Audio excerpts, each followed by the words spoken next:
A very glad evening, friends. This is Madhavi on behalf of 5 editorials of the week from KingMakers IAS Academy. We are here for the 120th edition, friends. இன்னைக்கு நம்ம பார்க்க போறது BRICS, Social Security, G20 and Africa, Fiscal Federalism and Clean Technology. Friends, these are the 5 important editorials which will be very helpful for your prelims, mains, as well as your interview preparation. Friends, remember, this BRICS G20, we have 2 important topics for your international affairs, as well as we have some center-state relationship on federalism, then about environment for clean technology, and then social security, which is important for GS3 papers. So here we go with this important topics. Friends, as you all know, we will discuss all the important editorials from Sunday to Saturday. Friends, remember, சண்டேல வந்து நம்மளுக்கு வந்து editorial இல்ல, அதாவது FAQ அப்படின்ற ஒரு காலம் இருக்கும். அது வந்து ரொம்ப இம்பார்ட்டண்டா இருக்கும். So to not miss this FAQ காலம் in that Sunday paper. So யூஸ்வலா வந்து எல்லாரும் சண்டே பேப்பரை வந்து ஸ்கிப் பண்ணிடுறாங்க. Please to not do that. அந்த FAQ questions, and also if you are a PSIR student, you can also study all the read that paper which is having the current of or international affairs, and then science and technology will also be important for your prelims as well as your mains. So with that perspective, friends, Sunday paper is very important, though it may look little heavier than the usual the days, but it's remember that selective reading irundha podum. Okay, so 3 important columns that you have to read, that is FAQ, the FAQ columns, and science and technology for all the aspirants, and for only the students of PSIR and PUBAD students, the columns which are having the international affairs, that you can read. So this FAQ column and science and technology column in the particular Sunday paper is very important. I will also take one important editorial, not editorial, FAQ column, that is about the BRICS, that I have taken from the Sunday paper. So இன்னைக்கு Sunday பேப்பர்ல வந்து நம்ம BRICS எவ்வளவு important அப்படின்றது வந்து GS2 பேப்பருக்காக நம்ம வந்து அதை பார்க்க போறோம். Then for social security, friends, you all know, so what is social security? We will talk about what is it, how the code on social security, which is a part of the labor reforms, is being shaped. That is very important for you. GS3ல வந்து employment அப்படின்ற ஒரு topic இருக்கு. அதுக்கு கீழே இதை கேட்கறதுக்கு வாய்ப்பு இருக்கு. இல்லைனாலும் GS2 பேப்பருக்குள்ள வந்து இதை கேட்கறதுக்கு வாய்ப்பு இருக்கு. Then in G20, an opportunity for an African renaissance. So how G20 will be important for Africa? So that we will discuss, because it's very important for GS2 paper. And then India's fiscal federalism, how the distribution of resources, that is especially the financial or taxation or the revenues of the central to the state government is done based on the fiscal federalism. So fiscal federalism na சென்டருக்கும் ஸ்டேட்டுக்கும் எப்படி வந்து மணி distribute பண்றாங்க அப்படின்றத பத்தி நம்ம வந்து பார்ப்போம், which is very important for your GS2 paper as well as your GS3 paper. GS2 because it is center state relation, and GS3 because resources augmentation அப்படின்ற ஒரு டாபிக் இருக்கு, அதனால it is very important. And then clean technology பத்தி வந்து நம்ம பார்க்க போறோம், which is very important for your environment subject in GS3.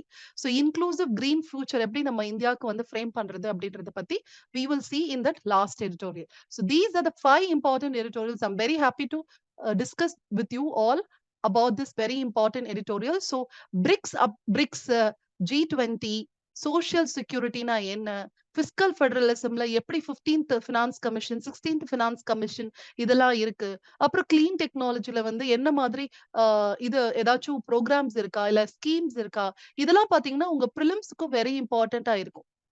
So though editorials is basically for your mains preparation, it is also giving some fodder for your prelims preparation as well.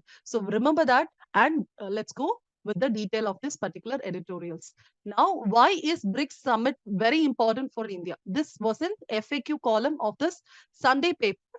So friends, remember, BRICS is very important for various reasons. As you all know, BRICS is not a, it is, you cannot call it as a regional organization, nor you can call it as a multinational organization. We can call it as an intergovernmental plurilateral organization. So intergovernmental, you can call it plurilateral because only few countries are there, and it is not a regional organization because Brazil is basically in South America, whereas South Africa is in African continent. The other countries are in Asian continent. So they are not regionally together. So it's not a regional organization. It is not a multinational organization. It is simply a plurilateral organization which is formed intergovernmental. So the government has formed together. So the grouping is basically with the government. So government எல்லாம் சேர்ந்து, அதாவது BRICS, Brazil, Russia, India, China, south Africa south Africa இந்த 5 கண்ட்ரிஸும் சேர்ந்து அவங்களோட கவர்மெண்ட்டை சேர்ந்து ஒரு organisation ஆரம்பிச்சதுதான் இந்த இது. But friends, when we go back to the history of its formation, இந்த பிரிக்ஸ்ன்ற ஒரு ஃபார்மேஷன் வந்து ஒரு யார், அதாவது இந்தியாவோ சைனாவோ இல்லைன்னா சவுத் ஆப்பிரிக்காவோ ப்ரப்போஸ் பண்ணல. இது ஒரு ஒரு ஒரு concept which was conceived by an economist. ஒரு எக்கனாமிஸ்ட் தான் ஒரு கான்செப்ட கன்சீவ் பண்ணிருக்காரு. என்ன கான்செப்ட்னா, இந்த 5 கண்ட்ரிஸும் it is an emerging country except for South Africa. These 4 countries are emerging countries. So இதோட ஃபோக்கஸ் வந்து அடுத்த இப்போ நம்மளுக்கு ஏற்கனவே தெரியும், நம்ம வேர்ல்டு வார் 1ல வேர்ல்டு வார் 2ல எல்லாம் நம்ம வந்து சூப்பர் பவர் நம்ம பேசிருப்போம். யார் இந்த சூப்பர் பவர்னா, you basically know it is US and Russia. Now China is also becoming very very important country in the that is deciding the world politics or geopolitics. So அப்படி இருக்கும்போது Brazil, Russia, India and China, which is emerging countries, whereas India is basically a developing country, where Brazil is also a developing country, but Russia is a developed and China is also a fast developing country. These are considered as an emerging countries which will be deciding the geopolitics of the future. So this was conceived by an economist. So economist என்ன சொல்றாங்கன்னா, இந்த செஞ்சுரியில வந்து ரொம்ப இம்பார்ட்டண்டா இந்த 4 country இருக்கும் அப்படின்னு சொல்லும்போது, அதை வந்து அதை ரியலைஸ் பண்ணக்கூடாது, ஏன் நம்ம ஒரு குரூப்பா மாறக்கூடாதுன்னு சொல்லிட்டு இந்த 4 கண்ட்ரிஸும் சேர்ந்து அவங்க வந்து ஒரு குரூப்பா மாறி அதுக்கப்புறம் சவுத் ஆப்பிரிக்கா வந்து ஜாயின் பண்ணிட்டு then it became BRICS. So this was a brief history about BRICS. So it is a plurilateral intergovernmental organization which you have to understand. And you have to also consider, so see friends, statement sometimes negative இருக்கும். It is some regional organization கேட்டாங்கன்னா, no, it is not a regional organization. That you have to remember. So like this, there can be a twist in your statement in the prelims question as well. So let's go back. Why it is important and what are the opportunities that India can get from the BRICS, and what is the challenges that the BRICS is having. So all these things we will discuss one by one. So BRICS is basically a movement of emerging economies and thus gives a salience to the economic issues. Friends, remember it was proposed by economists, and this BRICS is basically considering the economical factors.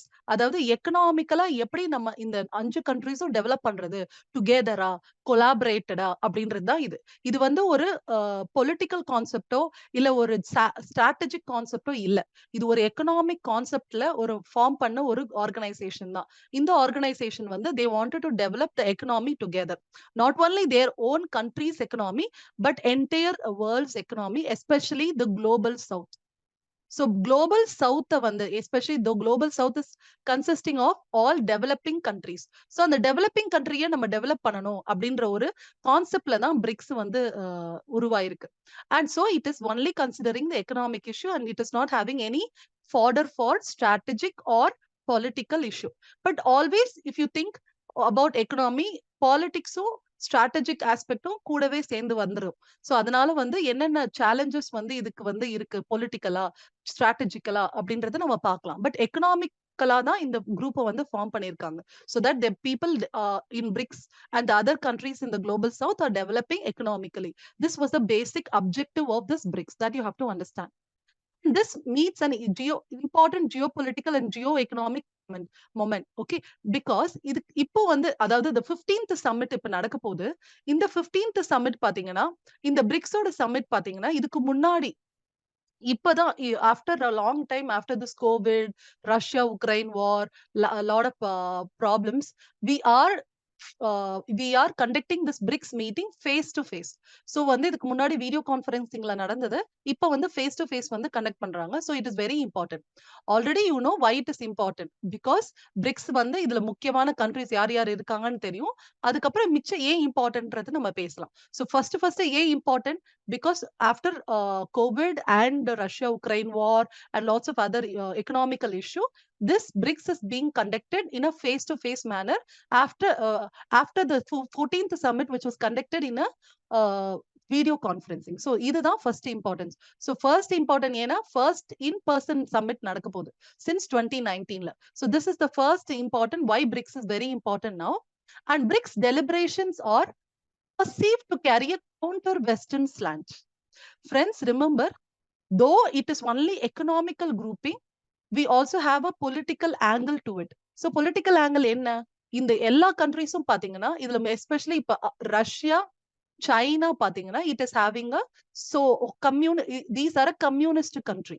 So communist கண்ட்ரினால இந்த ரெண்டு பெரிய country வந்து communist கண்ட்ரினால இந்த குரூப்பிங்கை வந்து anti வெஸ்டர்ன்னு consider பண்ணலாம். So இன்னொன்னு பாத்தீங்கன்னா இதுல பிரேசில்ல இப்போ இருக்க பிரசிடென்ட் தட் இஸ் லூலா டா சில்வா லூலா. ஸோ லூலா அப்படின்னு வச்சுக்கலாமா? ஸோ லூலா ஒரு டா சில்வா லூலா இவர் வந்து பாத்தீங்கன்னா he is a socialist. So there is a more majority is a socialist governments. So majority வந்து யாருன்னா socialist government. Even India have a socialist tinge. So in the grouping வந்து it is a counter western grouping அப்படின்னு சொல்றாங்க. So this is the second important thing because US it has to act as a counter to US and expansion of NATO. So NATO வந்து expand ஆயிட்டு இருக்கு. So this BRICS grouping can or maybe act as a counter western அப்படின்றது ரெண்டாவது important அப்படின்னு சொல்றாங்க. And importance for India என்ன? So overall global importance வந்து நம்ம பேசிட்டோம். How it is important for India. So இந்தியாக்கு எப்படி important நம்ம பார்க்கலாம். There is a military standoff with China. We are meeting all the BRICS countries. So it is important for India because we have a standoff with China in the line of actual control, that is LAC, which is a border in the Jammu and Kashmir with China. So we have a problem. We have a border dispute with China in the LAC region, which is in the thing. உங்களுக்கு எல்லாருக்கும் தெரியும் நம்மளுக்கு வந்து ரெண்டு முக்கியமான borders இருக்கு. அதை வந்து நம்ம எப்படி கூப்பிட போறோம்? LOCன்னு கூப்பிடுறோம், which is the border between the Pakistan and India. And there is something called as LAC, which is the border between India and China. So China, India and Pakistan. So this LAC borderல ஒரு conflict நடந்திருக்கு, especially இந்த region of ஷாஷ்கம் வேலி, பேங்கங் so lakh, இந்த இடத்துல வந்து பாத்தீங்கன்னா நிறைய dispute நடந்துட்டு இருக்கு. அதனால வந்து this BRICS, that is we are talking or we are facing China. So we are going to face China. So maybe it is a positive or it can turn negative. Let's see. So it is important for India. Then we are also hosting G20 summit. So India வந்து it is taking the presidency of G20. So G20 ஓட presidencyல வந்து இப்ப India இருக்கு. அதனால இப்ப BRICS-உம் அதுக்கு ரொம்ப இம்பார்ட்டண்டா இருக்கும். And Prime Minister Modi will want to ensure full attendance of the leaders. So it wanted to invite all the BRICS countries to the G20. So அதனால வந்து இந்த summit வந்து இந்தியாவுக்கு ரொம்ப இம்பார்ட்டண்டா இருக்கும். And India wants more cooperation from China and Russia. First, for the presence in the G20 meeting, and then also in the leaders declaration. There is, friends, remember there is a discussion to establish a common language in BRICS. So BRICSல பாத்தீங்கன்னா common language ஒன்னு வச்சுக்கணும் அப்படின்ற ஒரு talk வந்து இப்ப ரீசெண்டா நடந்துட்டு இருக்கு. சோ அந்த ஒரு விஷயத்துக்காக வந்து இந்த பர்டிகுலர் சமிட் வந்து ரொம்ப இம்பார்ட்டண்டா இருக்கும். And our Prime Minister used the forum for talks on the issues like Ukraine war, climate change, debt financing. இதுக்கெல்லாம் வந்து இந்த மாதிரி நிறைய இஷ்யூ பேசுறதுக்கு வந்து இந்த BRICS வந்து யூஸ்ஃபுல்லா இருக்கும் அப்படின்னு சொல்றாங்க.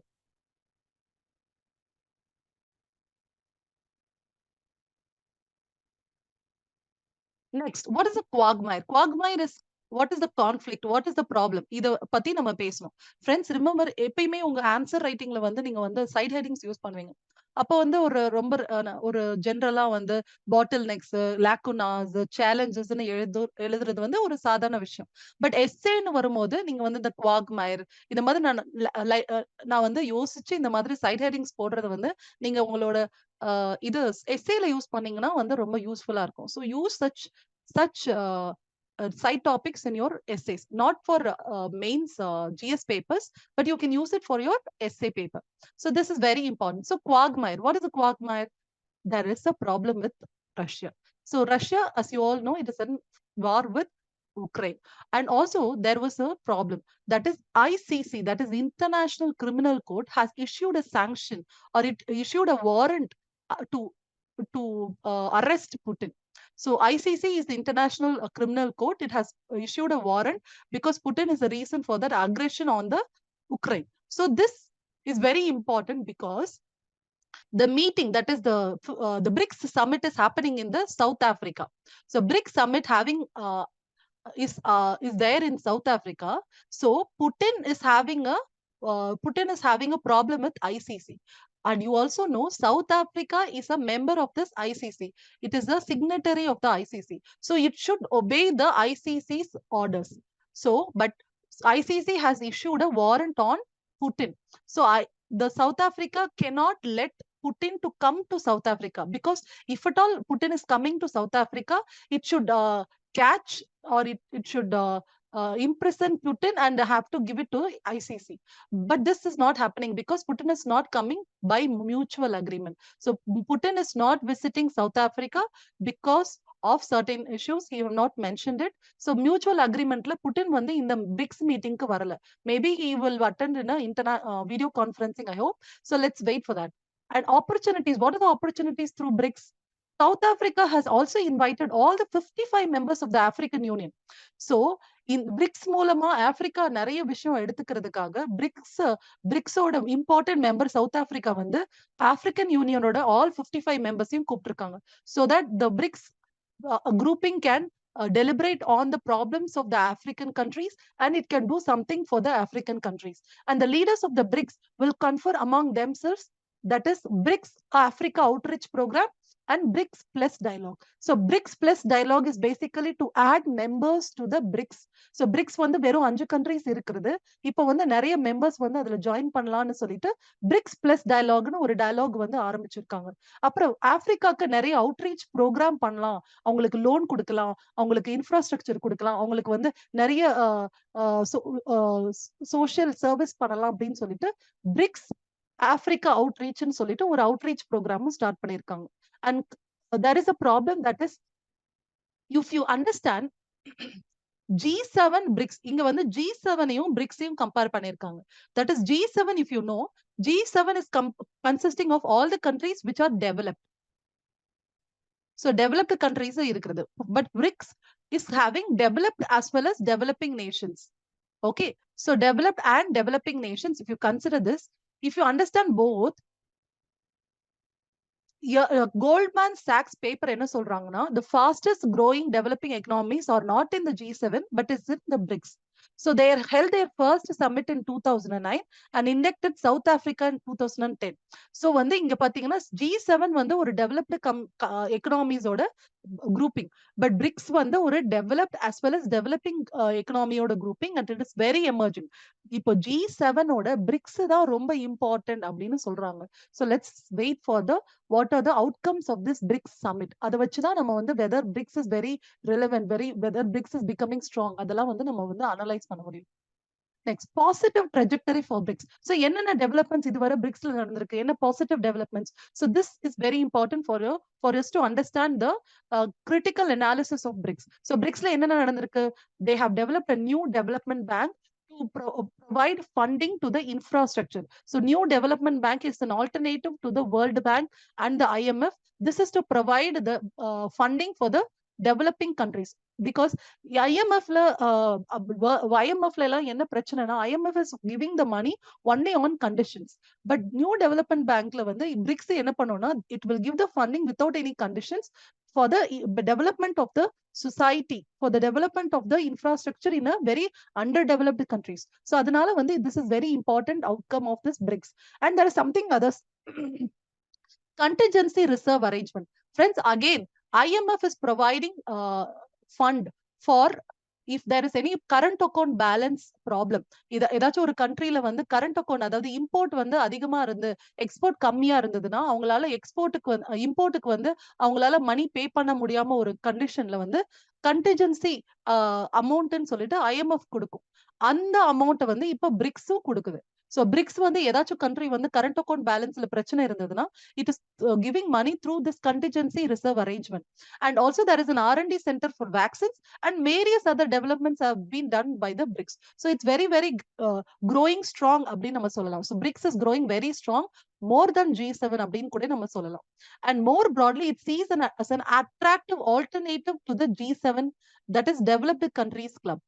And more than 40 countries have shown interest in joining BRICS. So these are showing how BRICS is growing strong, how BRICS is becoming important, how BRICS will be determining the future of the international politics. இதெல்லாம் வந்து BRICS வந்து எவ்வளவு strong ஆகுதுன்னு சொல்லுது. And recently there is a discussion to join Argentina, Saudi Arabia, UAE and Iran. And there is also talks on intra-BRICS trading. Friends, if you understand, dollar is becoming very important. So there is a problem with the dollarization of in the international economy, because dollar is becoming very important. So because ella trade pathina, it is happening only through dollars, mostly through dollars, because dollar is the international currency. But if you understand, India, Russia, Iran, there is a sanction against Iran, there is a sanction against Russia. So there is a problem that they cannot trade with dollar. So the country like India or China, whenever they wanted to trade with Iran or Russia, they cannot do it with dollars. So there is a problem that they have to do something alternative. So there is a talk on intra-BRICS trading. அதாவது அவங்களுக்குள்ளேயே national currency use பண்ணி, they can use yuan or renminbi, or they can use rupees, or they can use Russian currency, or they can use South Africa's currency. So they are using this their own national currency to trade with the BRICS countries. So இத வந்து இப்ப பண்றாங்க. ஏன்னா dollar வந்து Russia use பண்ண முடியாதனால இத பண்றாங்க. And இது ஏற்கனவே வந்து பிரிக்ஸ் கரன்சின்னு சொல்லி ஒன்னு ஸ்டார்ட் பண்ணலாம்னு ஒரு தாட் இருந்தது, but that is not coming true. So let's wait whether this BRICS currency is coming true or not. And Johannesburg டெக்ளரேஷன்ல என்ன சொல்லியிருக்காங்கன்னா, அதாவது this particular summit is happening in Johannesburg, and they will come up with a declaration that is called as Johannesburg Declaration. இதுல வந்து ஒரு language which is acceptable for all the countries, இத வந்து ஒரு காமன் லாங்குவேஜா வந்து கொண்டு வரலாம். பிரிக்ஸுக்குன்னு ஒரு லாங்குவேஜ், பிரிக்ஸுக்குன்னு ஒரு காமன் லாங்குவேஜ் கொண்டு வரலாம்னு சொல்லிட்டு ஒன்னு பேசிட்டு இருக்காங்க. அண்ட் இன் அடிஷன் வந்து South Africa has chosen the name theme, அதாவது என்ன தீம்னா BRICS and Africa partnership for mutually accelerated growth, sustainable development, inclusive multilateralism. So there is a South Africa is trying to use BRICS as a forum to develop Africa, that is mutually accelerated growth, sustainable development and inclusive multilateralism. So the South Africa is wanted Africa to develop, so it is using BRICS as a forum to develop Africa. So this you have to understand from this. And also there are lots of problems in Africa, and this BRICS summit, that is Johannesburg summit, is now focusing on the priority areas like bringing equitable and just transition on climate change issues. So climate change குறைக்கிறதுக்கு, அதுக்கப்புறம் பாத்தீங்கன்னா African continental free trade area. If you understand free trade area அப்படின்றது, இப்போ வந்து ஆப்பிரிக்கால வந்து எல்லா கண்ட்ரீஸும் வந்து ஃப்ரீயா ட்ரேட் பண்ணுவாங்க. அதாவது இம்போர்ட் எக்ஸ்போர்ட்ன்ற அந்த கஸ்டம் டியூட்டிஸ் இல்லாம இருக்கும். அந்த மாதிரி அதை வந்து யூஸ் பண்ணி அதை வந்து எல்லாருக்குமே இது பிரிக்ஸ் கண்ட்ரீஸ்க்கும் அதை வந்து யூஸ் பண்ற மாதிரி இதை வந்து எக்ஸ்பேண்ட் பண்ண போறாங்க. அதாவது ஆப்பிரிக்கன் கான்டினென்ட்ஸ்ல இருக்கிற கண்ட்ரீஸ் மட்டும்தான் அவங்க மிச்ச கண்ட்ரீஸ்க்கு, அதாவது ஆப்பிரிக்காக்குள்ளேயே மிச்ச கண்ட்ரீஸ்க்கு வந்து ஃப்ரீ ட்ரேட் பண்ண முடியும். அதாவது கஸ்டம் டியூட்டி இல்லாம ஃப்ரீ ட்ரேட் பண்ண முடியும். இப்போ அது வந்து பிரிக்ஸ் கண்ட்ரீஸும், அதாவது பிரிக் கண்ட்ரியும் பண்ண போகுது. அதாவது BRIC country can trade with Africa as a free trade arrangement. So free trade arrangement மூலமா BRIC country can trade with Africa. So this is a very, very forward move, but let's see whether it is coming true or not. அதுக்கப்புறம் பாத்தீங்கன்னா meaningful participation of women. So women participation and peaceful process இதெல்லாம் வந்து கொண்டு வரதுக்காக இந்த BRICS and ஆப்பிரிக்கான்னு சொல்லிட்டு இந்த theme, இந்த ஜொஹானஸ்பர்க் சமிட்டை வந்து தீமா மாத்திருக்காங்க.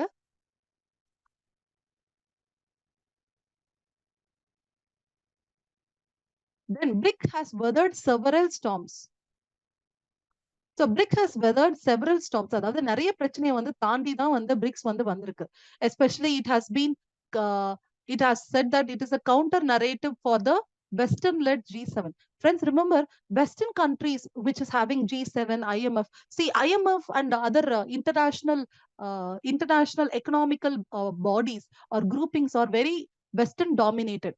ஸோ இப்போ பாத்தீங்கன்னா ஐஎம்எஃப் நம்ம ஏற்கனவே ஒரு எடிட்டோரியல பார்த்திருப்போம். ஐஎம்எஃப் வேர்ல்டு பேங்க்லாம் பாத்தீங்கன்னா டாமினேட்டட் பை வெஸ்டர்ன் கண்ட்ரீஸ். ஏன்னா வெஸ்டர்ன் கண்ட்ரீஸ் யாருக்கு கொடுக்கணும்னு நினைக்கிறாங்களோ அவங்களுக்கு தான் லோன் கொடுப்பாங்க, நம்ம ஏற்கனவே பேசணும். ஸோ அது அப்படி இருக்கும்போது பிரிக்ஸோட new development bank, contingency reserve arrangement இதெல்லாம் பாத்தீங்கன்னா it is providing a counter narrative to the western led G7 club அப்படின்னு சொல்றாங்க. And BRICS can also push for climate change commitments, அதுக்கப்புறம் UN reforms-ஐயும் கொண்டு வரலாம். And it can also reject the unilateral Western sanctions against Iran, Russia, Venezuela. If you understand, friends, US has slapped a sanction on Iran, Russia. So இதுக்கு against வந்து BRICS வந்து நடந்துக்கலாம். So BRICS வந்து it will enable trade with Russia, Iran, because it will not it will not follow the Western sanctions, but it will all trade with this Iran, Venezuela, as well as Russia, using their own national currencies. So that you have to understand. And the BRICS countries have shown their ability to work on practical initiatives. So இன்னுமே இப்போ வந்து நம்ம வந்து ஏற்கனவே பார்த்திருக்கோம், G7ஓட compare பண்ணும்போது இந்த BRICS வந்து நல்லாவே வந்துட்டு இருக்கு. அதுக்கப்புறம் UN ரிஃபார்மை கொண்டு வரதுக்கு சான்ஸ் இருக்கு.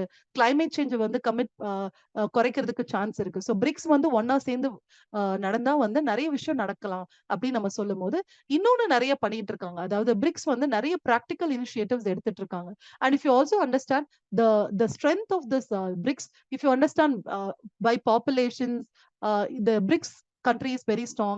On the area wise, the BRICS country is very, very huge. And it is very, very important in economical terms because this is having a large market. So population அதிகமா இருந்தாலே அந்த country வந்து it is very important because it is having a large market. So that is very important that you have to understand. So world's population to the G7 countries, 40% of the world's population வந்து இந்த இடத்துல இருக்காங்க. And it has making up 10%. G7 பாத்தீங்கன்னா G7ஓட population வெறும் 10% தான்.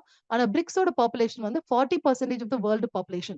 And once the new members join, அதாவது இந்த Saudi Arabia, Iran அதெல்லாம் நம்ம பேசணும்ல, அர்ஜென்டினா, அவங்க எல்லாம் ஜாயின் பண்ணாங்கன்னா 6 of the 10 biggest global oil supplier வந்து பிரிக்ஸ்ல இருப்பாங்கன்னு சொல்றாங்க. So BRICS is becoming very strong, both resource wise, both the population wise, both the GDP wise, இதெல்லாம் வந்து ரொம்ப ஸ்ட்ராங் ஆகுது அப்படின்னு சொல்றாங்க.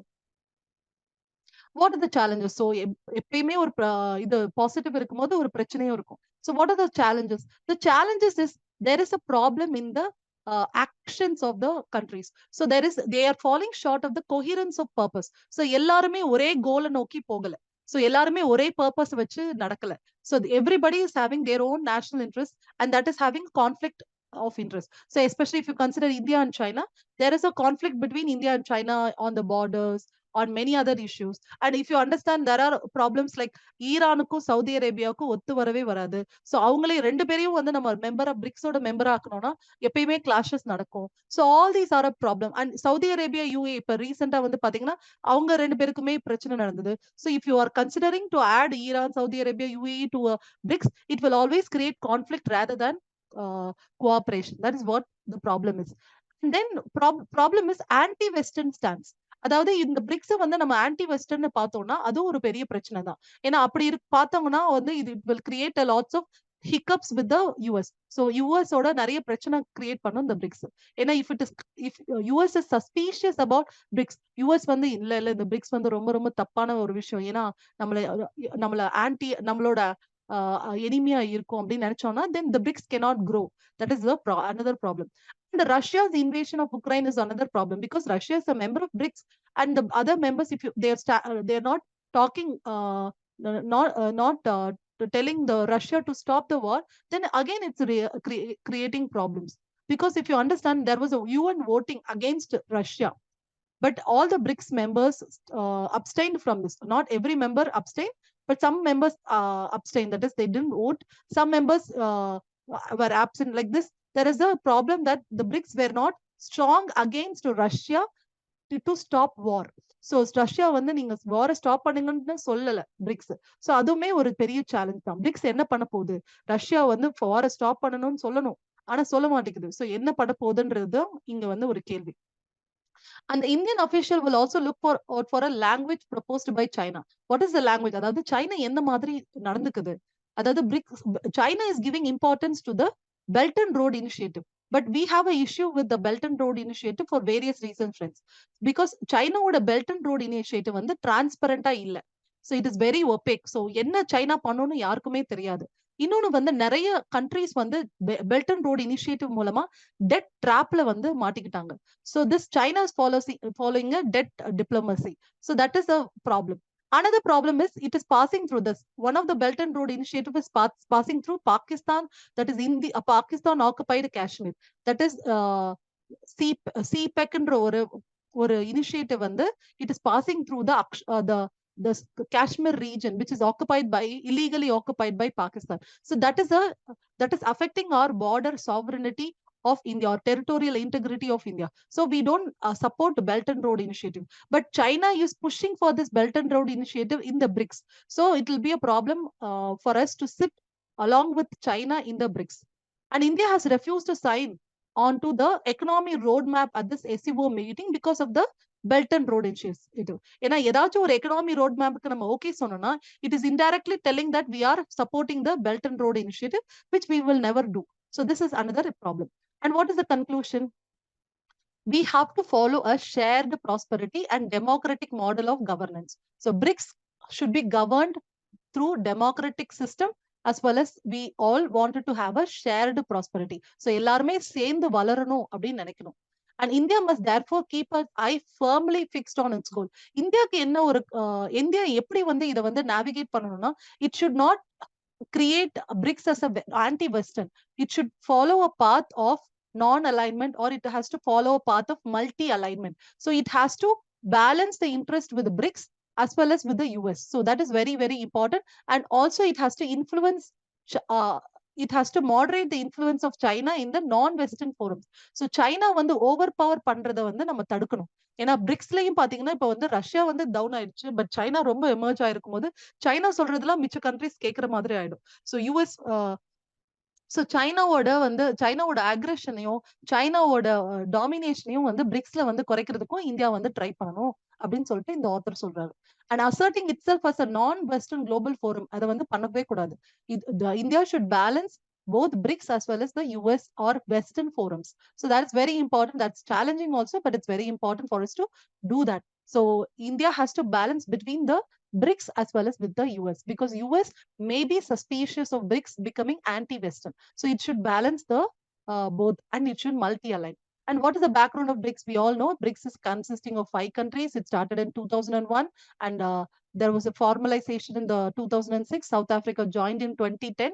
And if you consider the BRICS, how strong it is consisting of 40 to 41% of the population, 24% of the global GDP, and 16% of the global trade. And the chairmanship will be rotating between all the 5 countries. So that's the end of this particular editorial, and this is the background. So let's move on to the next editorial. And this picture is for your self study, and just telling you what are the problems in the BRICS.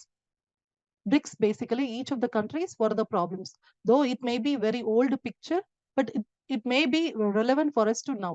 Okay, so I have put this so that friends, இப்போ இந்த ஒரு பிக்சரை நம்ம பார்த்தாலே நிறைய எல்லாருக்கும் problem இருக்கு. ஆனா பிரிக்ஸ் எல்லாருமே சேர்ந்தானா அது ஒரு ஸ்ட்ராங் ஆகும் அப்படின்ற ஒரு நம்பிக்கையும் இருக்கணும் அப்படின்ற ஒரு விஷயத்துக்காக இதை போட்டிருக்கேன். Okay, then now we will do the second editorial. Needed well crafted social security for all. So this particular topicலயே பார்த்துட்டோம்னா ஒரு வே ஃபார்வர்டா சொல்றாங்க, ஒரு கோலா சொல்றாங்க. என்ன ஒரு டெஸ்டினி எப்படி இருக்கணும்னா, we need to have a social security for all. So what is social security? What are the contributions of the government for developing the social security? What are the issues with the social security? And all these things we will discuss one by one. What is the scenario?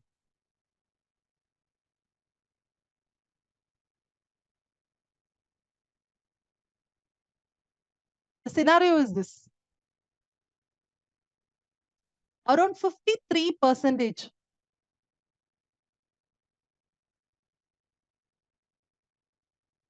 Sorry, friends.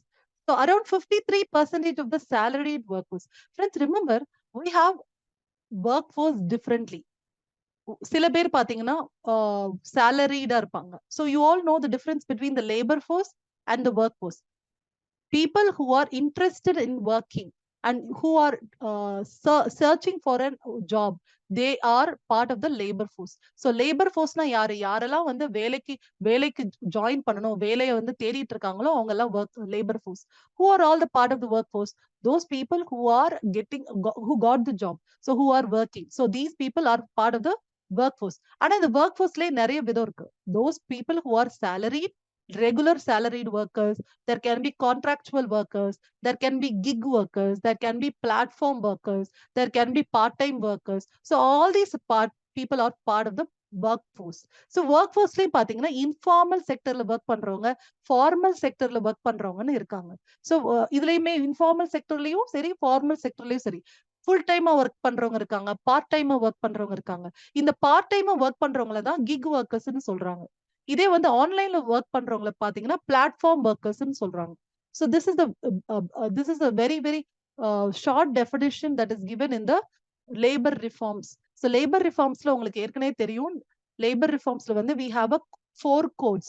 So almost 42 central act வந்து நம்ம வந்து consolidate பண்ணி 4 code on social security, code on industrial relations, code on wages, code on the occupational safety, இப்படி 4 கோடா நம்ம பிரிச்சு கொடுத்திருக்கோம்.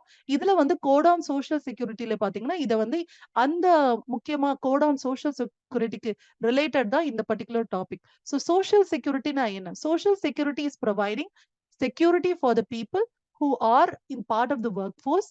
So work ஃபோர்ஸ்ல இருக்கிற பீப்புளுக்கு ஒரு செக்யூரிட்டி கொடுக்குது. அவங்களுக்கு வேலை போயிடுச்சுன்னா, இல்லைன்னா அவங்களுக்கு வந்து ஏதாச்சும் ஆக்சிடென்ட் ஆயிடுச்சுன்னா, இல்லைன்னா வந்து அவங்க இறந்துட்டாங்கன்னா, இல்லைன்னா வந்து அவங்களுக்கு திடீர்னு வந்து அவங்களுக்கு பாத்தீங்கன்னா சிக் ஆயிட்டாங்கன்னா, சோ அவங்களுக்கு அந்த மாதிரி நேரத்துல வந்து அவங்க எம்ப்ளாயர்ஸ் வந்து they will provide the security for those people who are in the work force. So அதுக்கு என்ன பண்ணுவாங்க? எம்ப்ளாயி வந்து அவங்க சேலரியில இருந்து கொஞ்சம் பார்ட் ஆஃப் அமௌண்ட்டை வந்து ப்ராவிடென்ட் ஃபண்ட்லயோ, இல்லைன்னா எம்ப்ளாயி ஸ்டேட் இன்சூரன்ஸ்லயோ, ஏதாச்சும் இன்சூரன்ஸ்லயோ இல்லைன்னா ப்ராவிடென்ட் ஃபண்ட்லயோ போட்டு வச்சிருவாங்க. சோ ஏதாச்சும் ஒரு எமர்ஜென்சில அவங்க வந்து அந்த பர்டிகுலர் அமௌண்ட்டை வந்து எடுத்துக்கலாம். So that is called as social security. So social security basically providing security for the social needs of the workforce people. So people in the workforce வந்து security கொடுக்கிறது தான் இந்த social security. So this we have to remember. But if you consider, நம்ம வந்து formal செக்டர்ல salaried peopleலே 53% தான். Only 53% of the salaried workforce are provided with or sorry, only 47% of the salaried people are having social security. 53% of the people are not having social security, which is provided by the annual report of the periodic labor survey. And the employees also have no access to provident fund, pension, healthcare, and disability insurance. So these are the important things that we should have through the social security. So employees ki இந்த 4 விஷயமும் இல்ல அப்படின்னு சொல்றாங்க. And 1.9% of the poorest 20% quintile of India's workforce has access to any benefits. So poorest 20%ல வெறும் 2% தான் அவங்களுக்கு மட்டும்தான் வந்து ஆக்சஸ் இருக்கு பெனிஃபிட்ஸ்க்கு, அதாவது சோஷியல் செக்யூரிட்டி பெனிஃபிட்ஸ்க்கு ஆக்சஸ் இருக்குன்றது வந்து ரொம்ப ரொம்ப ஒரு concerned scenario. And meanwhile gig ஒர்க்கர்ஸ்க்கு என்னன்னு பாத்தீங்கன்னா நம்ம லேபர் ஃபோர்ஸ்ல வந்து 1.3% of the India's labour force வந்து கிக் ஒர்க்கர்ஸ் தான் இருக்காங்க. அவங்களுக்கு சோஷியல் செக்யூரிட்டி பெனிஃபிட்டே இல்லை. So they rarely have any social security benefit. And India social security system is also ranked poorly. We don't have a proper social security system because in Mercer CFS ranking we are only 40 out of 43 in 2021, and approximately 91% of the India's workforce work in the informal sector. So இப்ப பாத்தீங்கன்னா gig workersக்கு 1.3% இருக்காங்க, அவங்களுக்கு சுத்தமா social security இல்ல. 91% people is there in the informal sector, அவங்களுக்கு சுத்தமா social security இல்ல. 47%, 53% of the people who are in salaried workforce also don't have social security. So basically, only if you consider very meager amount of population is having the social security. So that's very, very pathetic scenario that we have to understand. And also, what are the other challenges? Number one, the aging society marro. So we are becoming aging society. So we are now having great youth population. So around 60% of the people, the current population is youth. But this will reduce, and we will have more senior population than the junior population or young population. So there should be a proper social security benefits provided for the youth who are currently working. So அப்பதான் அவங்க வந்து வயசானதுக்கு அப்புறம் அவங்களுக்கு வந்து pension, health கேருக்கு, டிசபிலிட்டிக்கு அவங்களுக்கு வந்து காசு வந்து வரும். அதுவா because they cannot earn anything, they will only sit with pensions. So there should be a proper savings of money or social security should be given to the people who are working now. Those young people who will be turning old, they will be have to face this problem. So they have to be provided social security. And there is a code on social security. 2020 la வந்து நம்ம released a bill that is on code on social security. So this is saying that there is a problem, that is we have not covered the informal ones. So code on social security மே நிறைய problem இருக்கு. அவங்களுமே பாத்தீங்கன்னா informal செக்டர்ல work பண்ற பீப்புளை வந்து cover பண்ணல அப்படின்ற ஒரு கிரிட்டிசிசம் இருக்கு. What are the problems? So ஏற்கனவே நம்ம நிறைய ப்ராப்ளம்ஸ் பார்த்துட்டோம். இன்னும் என்ன ப்ராப்ளம்ஸ் பார்க்கலாம். பாலிசிஸ் பாத்தீங்கன்னா, அதாவது இங்க வந்து இந்த ஆத்தர் வந்து what he has set is he has out he has said in an open manner that the government is not doing anything for the social security. But this is a too far statement. But let's see what are why the author is telling this. The author is telling that the politicians or the government is not focusing on, not only the current government, all the governments which was in the past are not concentrating on providing social security for the people who are in the gig workers, informal workers, and also the salaried workers. So what is the problem? There is no proper budgetary allocation for them, for the social security benefits. And the National Social Security Fund in one irukku, but it's not given enough. So the pension which are provided through this National Social Security Fund has not been updated. 200 அப்போ எவ்வளவு கொடுத்தாங்களோ அதே தான் இப்பயும் கொடுக்குறாங்க. அப்போ வந்து பாத்தீங்கன்னா 200 rupees கொடுத்துட்டு இருந்தாங்க, இப்பயும் அதே தான் கொடுத்துட்டு இருக்காங்க, which is not sufficient. And the CAG audit பாத்தீங்கன்னா நிறைய இந்த ஸ்கீமுக்கெல்லாம் பாத்தீங்கன்னா கலெக்ட் பண்ண ஃபண்ட் வந்து it is not being utilized. It's not being reaching the poor people or reaching the people who needs it. அதை வந்து ஒரு ஹைலைட் பண்றாங்க CAG audit. And there is another program called National Social Assistance Program. இந்த assistance program பாத்தீங்கன்னா it is providing a rupees 200 per month, which is very, very meager. Even it is below the minimum wage per day. So this has not been updated since 2006. So that's very problematic.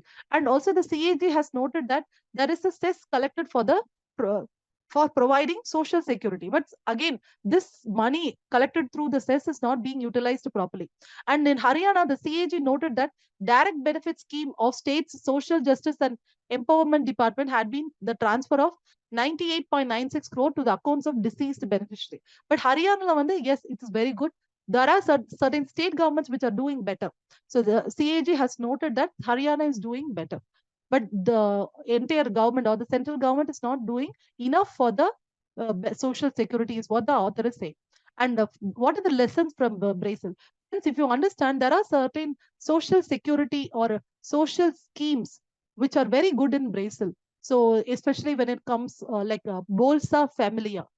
Bolsa Familia is a conditional cash transfer for the women who are in the pregnant and who are having babies. So Bolsa Familia. So பிரேசில்ல வந்து இந்த ஒரு scheme இருக்கு. இது வந்து ரொம்ப important scheme. இதுதான் வந்து நம்மளுக்கு மெட்டர்னிட்டி பெனிஃபிட்டுக்கு வந்து ஒரு இம்பார்ட்டன்ட் பெஸ்ட் ப்ராக்டிசஸ்னே சொல்லலாம். So Bolsa Familia. So my cursor is not writing properly. So Bolsa Familia. So Bolsa Familia. So that's name of this conditional cash transfer for the woman who is pregnant. The Brazil social security scheme பாத்தீங்கனாலும் ரொம்ப best practices தான். What is the Brazil social security scheme is doing?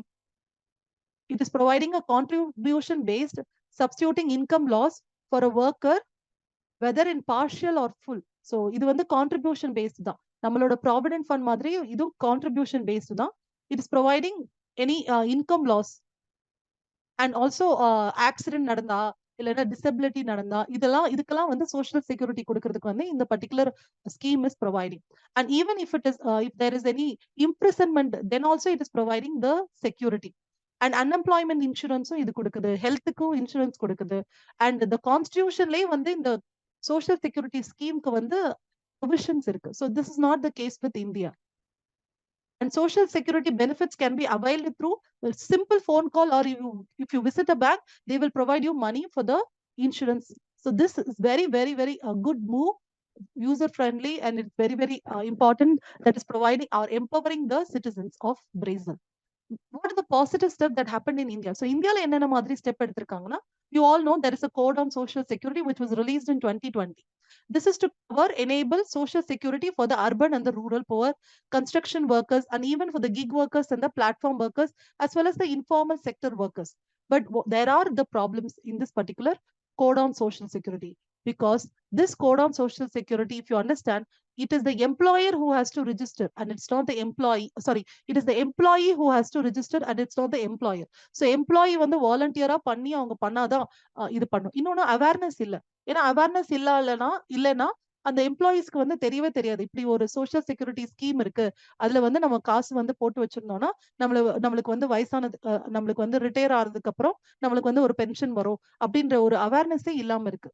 இன்னொன்னு பாத்தீங்கன்னா digitization, another good move by the government is e-shram platform. So e-shram platform is basically for the unorganized sector or informal sector, wherein there is a digitization of all the workers who are enrolled in this e-shram platform. This is another, it is providing the accidental insurance and disability insurance for the informal employees. So that is very important. And way forward, what are the steps that the government can do? The author is saying that we have to provide social security for all. It is fiscally and administratively feasible. So சும்மா வந்து நம்ம காசு வந்து push பண்ண முடியாது. எவ்வளவு அவங்க கொடுக்கணும். இப்போ சென்ட்ரல் கவர்மெண்ட் வந்து 1 rupees கொடுக்குதுன்னா the employee should provide 1 rupee. The employer should provide 1 rupee. Then 3 rupees வந்து அவங்க அக்கௌண்ட்ல வந்து சேவ் ஆகும். அது இன்ட்ரெஸ்டோட கடைசியா அவங்க பென்ஷன்ல வந்து பென்ஷன் சொல்லிட்டு ஒரு 400 டே மந்த்லி ஆர் 6,000 மந்த்லின்னு சொல்லிட்டு அவங்களுக்கு பென்ஷன் கிடைக்கும். சோ அந்த மாதிரி ஒரு ஸ்கீம் வந்து எல்லாருக்குமே, இது irrespective whether they are salaried or they are informal, they have to be provided with the social security. And the author is saying we have to expand this EPFO system, that is employee provident fund system. And for informal workers, we have to provide a partial contribution based social security scheme. And for the people who are unemployed, we have to provide something by the government, fully contributed by the government. So this is also provided by the is also suggested by the author. And also he's saying that the cost of providing social protection is only 0.69% of the GDP. So the government can do this அப்படின்னு சொல்றாங்க. e-shram portalayum பாத்தீங்கன்னா, the problem is the employer is only registering. So it should be the employee who has to register. So that should be a problem. There should be proper reform in the e-shram portal, wherein there should be all the workers can register, and also the employer has to register the worker in this e-shram portal. So this we have to do.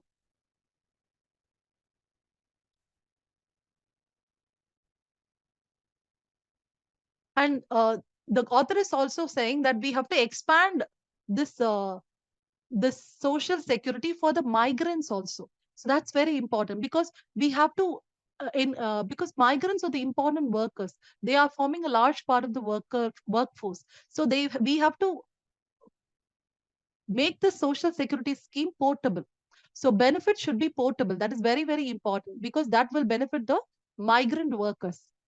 And the special attention should also be for the domestic workers, construction workers, who are very informal, contractual. So informal worker are இருந்தாலும், contractual workers are இருந்தா, migrant workers are இருந்தா, அவங்களுக்கு special importance கொடுக்கணும்னு சொல்லிட்டு இந்த particular author வந்து சொல்றாரு. Okay, because they are the one who are facing lots of exploitation, discrimination, suspicion, and they're not having proper awareness. They are illiterate. There is a problem that they have to go for a child care. They have to educate their children. So they need money. So they have to be provided with the social security, is what the author is saying. And we have to strengthen the existing scheme like EPF, that is Employees Provident Fund, State Insurance Scheme, National Social Assistance Program. We have to increase the amount of pension fund in this social assistance program. This is all we have to do way forward, is what the author is saying. An organization like SEVA, you all know this is an important organization of women. There is the topic in this GS1 paper, I think, that we should learn the organization of women.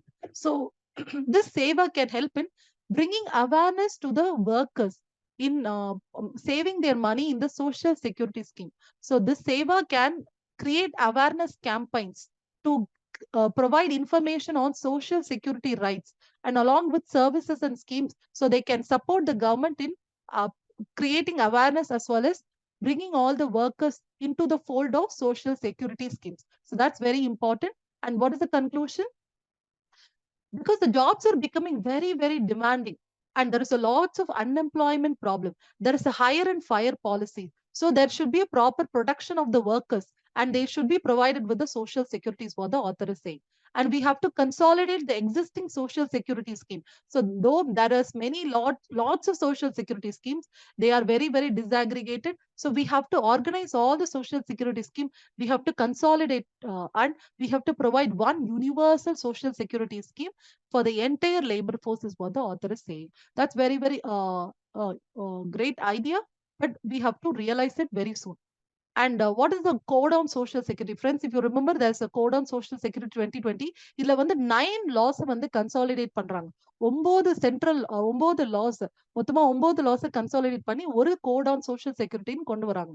So they are providing the social security like insurance, health insurance, disability insurance, maternity benefits.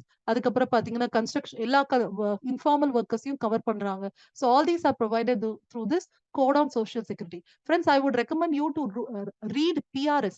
So PRSல வந்து எல்லா important act bills எல்லாம் இருக்கும். அதை வந்து நீங்க பாத்தீங்கனாலே உங்களுக்கு clear-ஆ தெரியும்.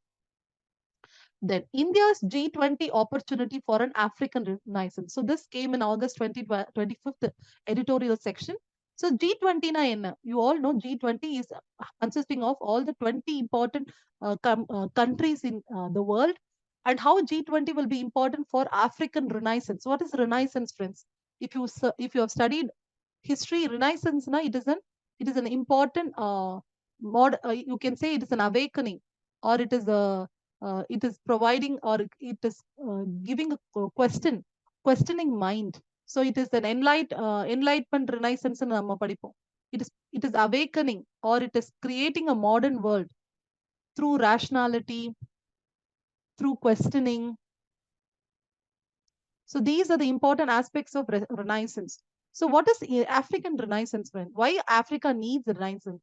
If you see, there is a renaissance which happened in Europe, which we have studied in history. So historyல வந்து நம்ம European renaissance தான் படிச்சிருப்போம். India, yes, it also had a renaissance period. What is that renaissance period? It is 19th century socio-religious reform movements. So நம்ம renaissance எதை சொல்லுவோம்னா நம்மளோட socio religious reform movements தான் சொல்லுவோம். Like which was led by Raja Ram மோகன் Roy, justice ரணதே, இவங்கெல்லாம் வந்து நம்மளுக்கு சத்திய அபாலிஷ் பண்ணது, அதெல்லாம் வந்து பாத்தீங்கன்னா நம்ம சோஷியோ ரிலீஜியஸ் ரிஃபார்ம் மூமெண்ட்ஸ்ன்னு சொல்லுவோம். இதை வந்து இந்தியன் ரினைசன்ஸ்ன்னு சொல்லுவோம். பட் இப்போ வந்து ஆப்பிரிக்கன் ரினைசன்ஸ் அவங்க எதை சொல்றாங்கன்னா, ஆப்பிரிக்கால நிறைய பிரச்சனை இருக்கு friends. If you remember recently, there is a problem in Nigeria, there is a problem in Ethiopia, there is a problem in Somalia, there is a problem in Sudan. All these are problems which are the remnants of the colonialization. So colonializationனால நடந்த சில தவறுகள்னால நடந்த ஒரு பிரச்சனைனால Africa வந்து இன்னுமே under டெவலப்டா தான் இருக்கு. So it's not developing, it's not developed, it is very, very underdeveloped. So இந்த ஒரு situationல வந்து we need renaissance. Who can bring this renaissance is G20. So the author is saying G20 can be a part of, or G20 opportunity will be best for the bringing the African renaissance, is what the author is saying, which is very, very, very, very good thought and a good perspective which we can see and study. So friends, if you remember, Africa is flagging its demand nowadays on BRICS. So already Africa is using BRICS to develop itself. So using BRICS, it is trying to develop Africa and reduce the problems in Africa. So another thing Africa is using is G20 and United Nations. So இது அவங்க என்ன try பண்றாங்கன்னா, எங்க பிரச்சனை வந்து யாராச்சும் solve பண்ண மாட்டாங்களான்னு try பண்றாங்க. So let's see how G20 can do that. So what are the challenges? What are the challenges in Africa? Africa is facing a lots of problem, political, economic, environmental issues. If you understand the Sahel region, that is the below சஹாராக்கு கீழே இருக்கிறத வந்து சஹேல்னு சொல்லுவாங்க. So Sahel ரீஜன்ல பாத்தீங்கன்னா ரொம்ப ரொம்ப high resources இருக்கு, high population இருக்கு. But problem என்னன்னா மிஸ்கவர்னன்ஸ். There is a problem of corruption, political instability, no proper social security, social schemes எல்லாம் வந்து இல்லாம இருக்கு. So that's a problem of misgovernance. Unplanned development நடக்குது. And dominance of ruling tribes and corruption. So these are the problems that are faced by the Africa, especially in the Sahel region. Friends, if you remember, there is a lots of autocratic government. Autocrat, even there is no democracy at all, and there is a problem of corruption. வந்து சில பேர் வந்து என்ன சொல்றாங்கன்னா, சில சில autocratic ruler வந்து third term fourth டேர்ம்னு சொல்லிட்டு கன்டினியூ பண்ணிக்கிட்டே இருக்காங்க. அங்க எலெக்ஷன் வந்து சும்மா ஒரு பேச்சுக்காக நடக்குது. பட் எலெக்ஷன்ல வந்து ரூலிங் கவர்மெண்ட் தான் திருப்பி திருப்பி திருப்பி வந்து their getting the power, because election is just namesake happening. It is the government, ruling government, which is trying to continue with their term. So that's the important problem. So democracy இல்ல, அதுதான் ஒரு பெரிய பிரச்சனை. Then the new disruptors, இது யூஸ்வலா வந்து பாத்தீங்கன்னா எந்த ஒரு ரீஜன்ல, எஸ்பெஷலி லைக் ஈராக், சிரியால வந்து பொலிட்டிக்கல் இன்ஸ்டெபிலிட்டி இல்லைன்னா மிஸ்கவர்னன்ஸ் நடக்கும்போது ஆட்டோமேட்டிக்கா யாரு உள்ள வருவார்னா டெரரிஸ்ட். ஸோ டெரரிஸ்ட் வராங்க. ஸோ இஸ்லாமிக் டெரரிசம், போகோ ஹாரம், இந்த மாதிரி நிறைய டெரரிஸ்ட் குரூப் வந்து அங்க வர ஆரம்பிச்சிட்டாங்க. And there is also ethnic conflicts. So inter tribal conflicts வந்து நடந்துட்டு இருக்கு. பிகாஸ் அந்த ஆப்பிரிக்கால பாத்தீங்கன்னா பார்டர்ஸ் வந்து ஒழுங்கா வந்து அவங்க பார்டர் பண்ணல. அதாவது காலனிஸா இருந்து அதுக்கப்புறம் காலனியல் பவர்ஸ் வந்து வெளியே போயிட்டதுக்கு அப்புறம் when the country got independence from the colonial powers, there is a problem that there is no proper borders given to them. So those, because there is no proper bordering of Africa, there is lots of ethnic conflicts or intertribal conflicts which is happening even now. And like Ethiopia, எரித்ரியாக்கு problem, Sudan, South Sudan, Congo, இதுல எல்லாம் பாத்தீங்கன்னா இந்த மாதிரி ethnic conflicts நடந்துகிட்டே நடக்குது. And there is a problem of changing climate, especially desertification நடக்குது. இந்த சஹாரா ரீஜனோட எண்ட்ல பாத்தீங்கன்னா இது சஹேல் ரீஜன் வந்து பாத்தீங்கன்னா டெசர்டிஃபை ஆகுது. இதுக்குதான் வந்து பாத்தீங்கன்னா அங்க வந்து ஒரு கிரீன் காரிடர்னு சொல்லிட்டு ஒரு பெரிய ட்ரீஸை வந்து கன்ஸ்ட்ரக்ட் பண்ணிட்டு இருக்காங்க. ஸோ இது வந்து ஒரு important thing, because changing climate is another important problem which is affecting the environment there. And food inflation. And food inflation எதனால நடக்குது? Basically because of the changing climate, because of the desertification and various other reasons as well. And urbanization is a problem. So there is a lot of crowding, the increase in density, there is a lot of problems of food inflation. Urbanization ஆல food inflation நடக்கும். Why? Because there is a reduction in the agriculture land. Agriculture land குறைஞ்சிருச்சுனாலே food inflation வர ஆரம்பிச்சிடும். அப்புறம் பாத்தீங்கன்னா unemployment problem. So these are all the problems that are Africa. So I have, friends, I have also decoded certain other thing like desertification. நம்ம பேசணும். இப்ப desertification ஒரு problem. அதுக்கப்புறம் பொக்கோ ஹாரம்னு ஒரு டெரரிஸ்ட் கேங்க பத்தி பேசணும். இந்த பொக்கோ ஹாரம் பாத்தீங்கன்னா they will kidnap all the students, school students. They have kidnapped many school students and they have used as soldiers, or they have killed them, or they have used them as a sex laborers. Like this, there is a lot of problem with the terrorist gangs and other important governance issues we have discussed now. Part of the and what are the other problems? ஏற்கனவே இந்த colonial powers வந்து நிறைய exploit பண்ணிட்டாங்க. But இன்னுமே இந்த western influence இருந்துகிட்டே இருக்கு. Especially when it comes to Britain, France, US பாத்தீங்கன்னா அவங்க வந்து நம்மளுக்கு ஆப்பிரிக்காவோட டெவலப்மெண்ட்டுக்கு, ஆப்பிரிக்காவோட செக்யூரிட்டிக்கு, ஆப்பிரிக்காவோட பொலிட்டிக்கல் பிரச்சனையை வந்து சால்வ் பண்றேன்னு உள்ள வந்துட்டு they are retaining the autocratic rulers or dictators. So அந்த dictators வந்து ruling government ஆக்குறாங்க. ஏன்னா the France needs some puppet government. So France or US or Russia wanted a puppet government in the in Africa, so that they can use the Africa for their resources, for their development and for the money. So they are using these dictators who are basically not liked by the people in the Africa to be as a puppet for their for their interest. So இந்த மாதிரி பப்பெட்ஸை வந்து அந்த ஆப்பிரிக்கால use பண்றதுனால Africa is still under develop and there is a growing misgovernance problem is very natural. So நேச்சுரலா வந்து பிரான்ஸுக்கு பிடிச்ச மாதிரி ஒரு கவர்மெண்ட் இருந்தா அந்த கவர்மெண்ட் வந்து பீப்புளுக்கு ஏத்த மாதிரி நடந்துக்காது. ஏன்னா பிரான்ஸ் வந்து they will facilitate the dictators. அவங்க வந்து மணி கொடுத்து இந்த டிக்டேட்டரை நல்லா சொகுசா வாழ வச்சிருவாங்க. So the dictators are the rulers of the Africa will not help the people. So basically democracy இருந்தா தானே பீப்புளுக்கு ஏதாச்சும் செய்யணும்னு தோணும். அப்பதானே பீப்புள் வந்து திருப்பி நம்மள எலெக்ட் பண்ணுவாங்கன்னு தோணும். ஆனா இந்த கவர்மெண்ட் வந்து இல்ல நம்மள வந்து பிரான்ஸ் இல்லைன்னா யூஎஸ் வந்து ப்ரொடெக்ட் பண்ணிருவாங்க, நம்ம கண்டினியூஸா நம்ம வந்து இந்த பவர்ல இருக்கலாம் அப்படின்னு சொன்னாங்கன்னா அவங்க வந்து அந்த பீப்புளுக்கு எதுவும் செய்யணும்னு தோணவே தோணாது. So that is the problem. That's a problem in the countries in Africa. So if you understand, there is a resources like uranium in Niger, gold in Central Africa. So the France, the Britain, US is having an eye on these resources. They're using their puppet government in this. So there is always a political instability because lots of rebels, lots of independent movements that comes through the Africa is creating instability. So there is no peace in the Africa. So there is no proper security in Africa. There is no proper development in Africa. This is creating the Africa to be remain underdeveloped. So அவங்க வந்து underdeveloped ஆவே இன்னும் இருக்காங்க. So that's a problem. And there is a ECOWAS. So இது ஒரு important organization, Economic Community of West African States. What they have done is they have threatened to act militarily against Niger's junta. Okay, இது வந்து ஜுத்தான்னு சொல்லலாம், இல்லைன்னா இது இது வந்து it is basically military government.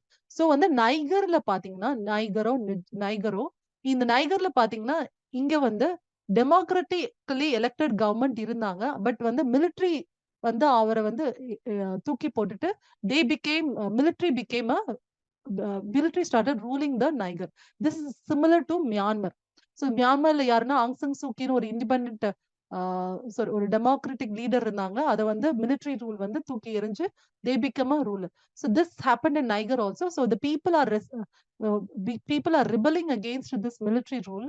But and also this ECOWAS, this is an organization which told that Niger is not having any democracy. So they are telling them they will act militarily against this Niger. So there is a problem. So this Niger will have a problem of war. The Niger will have a problem of civil war. Niger will have a problem of war, or there is no peace, so there is no development. So that is the problem. And also there is a lots of other problems in Mali, Burkina Faso, where there are military governments. So military government they will suppress the fundamental rights of the people. They will not develop the people. So that is a very problem. And there are conflict in ethnic conflicts and all this, and terrorism. Very much there is a lot of problems. And these problems are also eroding the international support base of Africa. So, friends, if you remember, just understand, though there are resources in Africa, if there is no political stability, or if there is no peace in Africa, even the countries like China or India, which wanted Africa to develop, they will not be able to develop Africa because of the problems. So இது வந்து ஒரு cycle மாதிரி, ஒரு விஷய cycle மாதிரி இருந்துகிட்டே இருக்கும். இப்ப பாத்தீங்கன்னா அடுத்து நான் ஒரு சினாரியோ வந்து எக்ஸ்பிளைன் பண்றேன். சைனா ஒரு சினாரியோ நான் எக்ஸ்பிளைன் பண்றேன். அதுல உங்களுக்கு புரியும். China wanted to develop the Africa. It wanted to develop Africa, or it wanted to exploit Africa. That's not a problem. If it wanted to develop Africa, it has to go and invest in there. But investment will not be secured, or it will not be safe, because there is a misgovernance, corruption there, and there is a problem of terrorism there. There is a problem of rebels there. So there is always a political instability and economic underdevelopment in the Africa. So the Africa will not be able to return the loans back to the China. So, but China will still pump in money because it wanted to exploit Africa. Let's consider நம்ம வந்து China வந்து மணி கொடுத்தது திருப்பி வராதுன்னு தெரியும், ஆனாலும் மணி கொடுக்குது because it wanted to exploit the China. So சைனாக்கு it wanted to exploit the Africa. So China வந்து மணி கொடுக்குது. So மணி கொடுத்துட்டு அது திருப்பி வர முடியாது, ஏன்னா அங்க வந்து நிறைய ப்ராப்ளம் இருக்கு ஆப்பிரிக்கால. So ஆப்பிரிக்கா வந்து இப்ப வந்து மணி வாங்குறத வந்து ஸ்டாப் பண்ணிருச்சுன்னு வச்சுக்கோங்க. China will have a problem. So now, because the rebels who are against the dictator governments there will now tell the dictators not to get money from the China, because China is exploiting Africa. So இந்த மாதிரி ஒரு rebel வந்து ஆரம்பிச்சுட்டாங்கன்னா, China will not be able to pump in money into the Africa. So all these are the problems. So what is the solution? So this is one problem for China. So China is having a problem with Africa because Africa doesn't want its money, and it's not giving the money back also. Because there is a problem in this, there is a civil war, there is a problem with the government or a dictator there and the people there, or some rebels in the within the people. So இதுதான் நடந்துட்டு இருக்கு. There is India here. So India is is providing money. So it is investing, it is trading, it is developing infrastructure there. So some terrorist can destroy this infrastructure, or there can be no money coming out of this investment to India, because Africa is in problem. So Africa problemல இருக்கிறதுனால இந்தியாவால invest பண்ண முடியல, இல்ல infrastructure invest பண்ணாலும் அதை வந்து destroy பண்ணிடுறாங்க terrorist, இல்லைன்னா loan கொடுத்தா லோன் திரும்பி வர மாட்டேங்குது. So India is also having a problem. So there is a common problem for China as well as India. What is the common problem? Africa is the problem. So Africa problem வந்து solve பண்ணாதான் சைனாவோட ப்ராப்ளமும் இந்தியாவோட ப்ராப்ளமும் solve ஆகும். இப்போ now China and India is in this side. So China and India is having a common problem. Africa is also having a problem. Both Africa, China and India is having now a common problem. So now G20 can talk about and resolve this Africa's problem. BRICS can talk about this Africa's problem as a common problem and resolve this issue, so that everybody emerges as a prosperous country.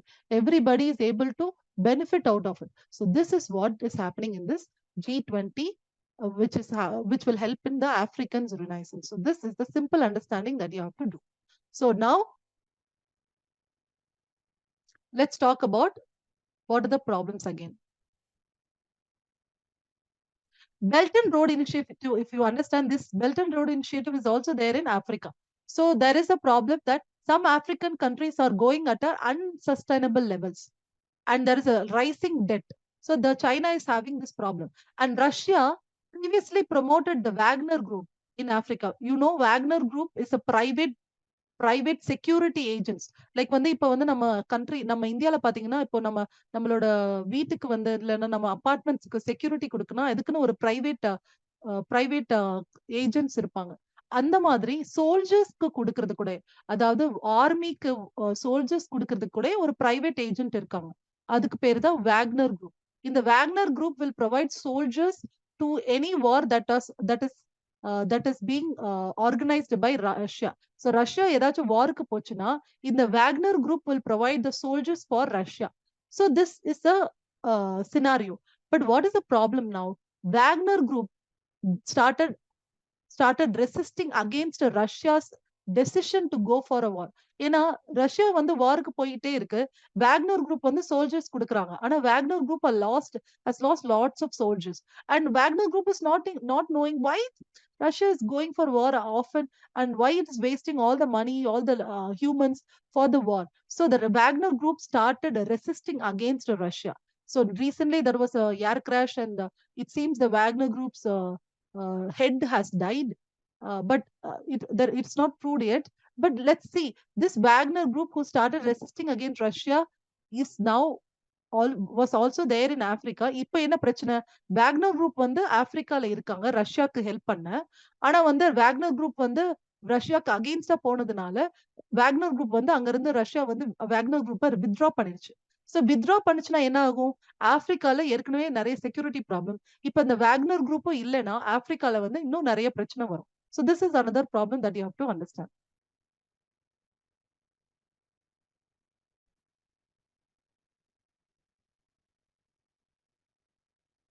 Russia, which is under Western economic sanction. இன்னொன்னு என்ன? I already told you, ICC வந்து புட்டினுக்கு அகேன்ஸ்டா warrant கொடுத்திருக்கு. And also இது US பாத்தீங்கன்னா economic sanction Russia மேல போட்டிருக்கு. So there is a problem that Russia can not have a smooth relation with Africa. So there is a problem. And France, UK, and other colonial powers is only concentrating on the exploitation of the mineral wealth in Africa. So Africa is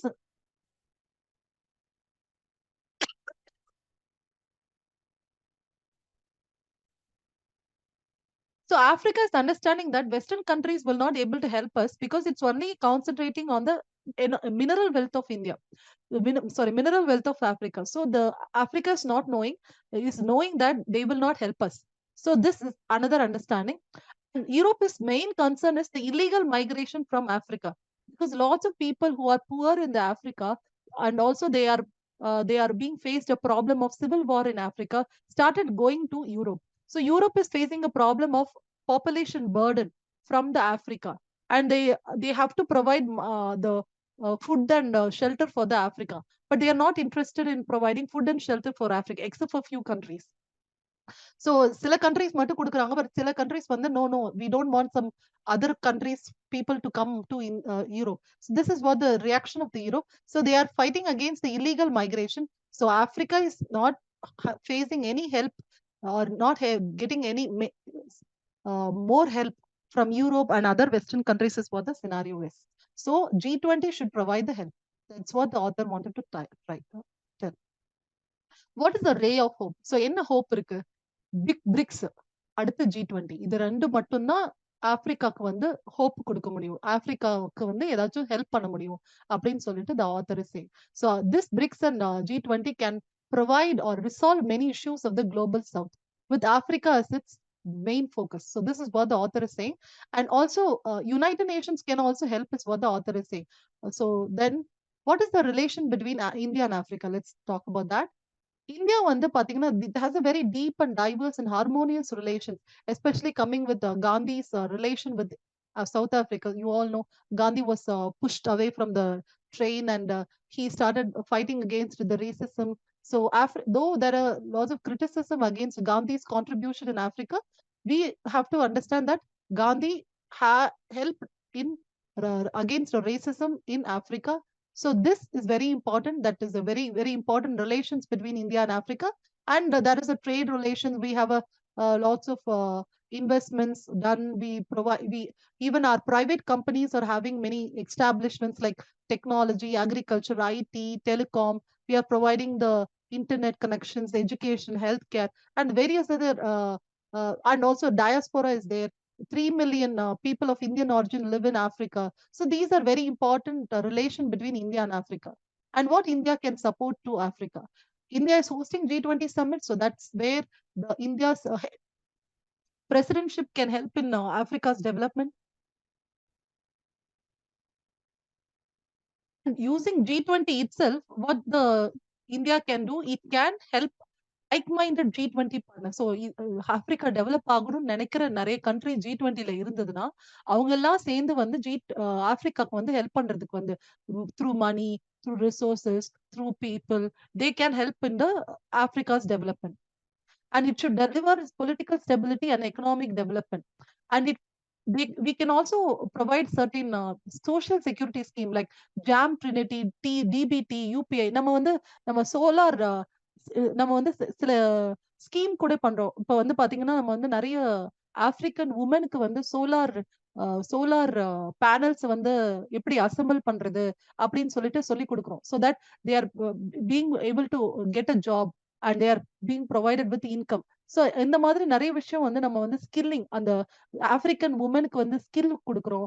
அதே மாதிரி இந்த ஜாம்ப்ரினிட்டி இந்த மாதிரி scheme கூட நம்ம வந்து ஆப்பிரிக்கால start பண்றதுக்கு வந்து நம்ம ஹெல்ப் பண்ணலாம்.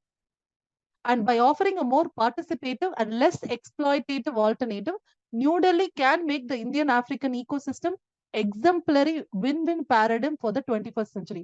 So 21st century இந்தியாவும் ஆப்பிரிக்காவும் டுகெதர் வந்து க்ரோ ஆகுறது வந்து நிச்சயமா பாசிபிள், எஸ்பெஷலி த்ரூ G20 அப்படின்னு சொல்லிட்டு இந்த ஆத்தர் வந்து ஒரு பாசிட்டிவ் அவுட்லுக் வந்து கொடுத்திருக்காரு. And what is about G20? G20, you all know, it's an intergovernmental forum for economic cooperation, and it's presidentship was recently held by India. The theme of India's presidency is Vasudhaiva Kudumbakam, or 1 year, 1 family, 1 future.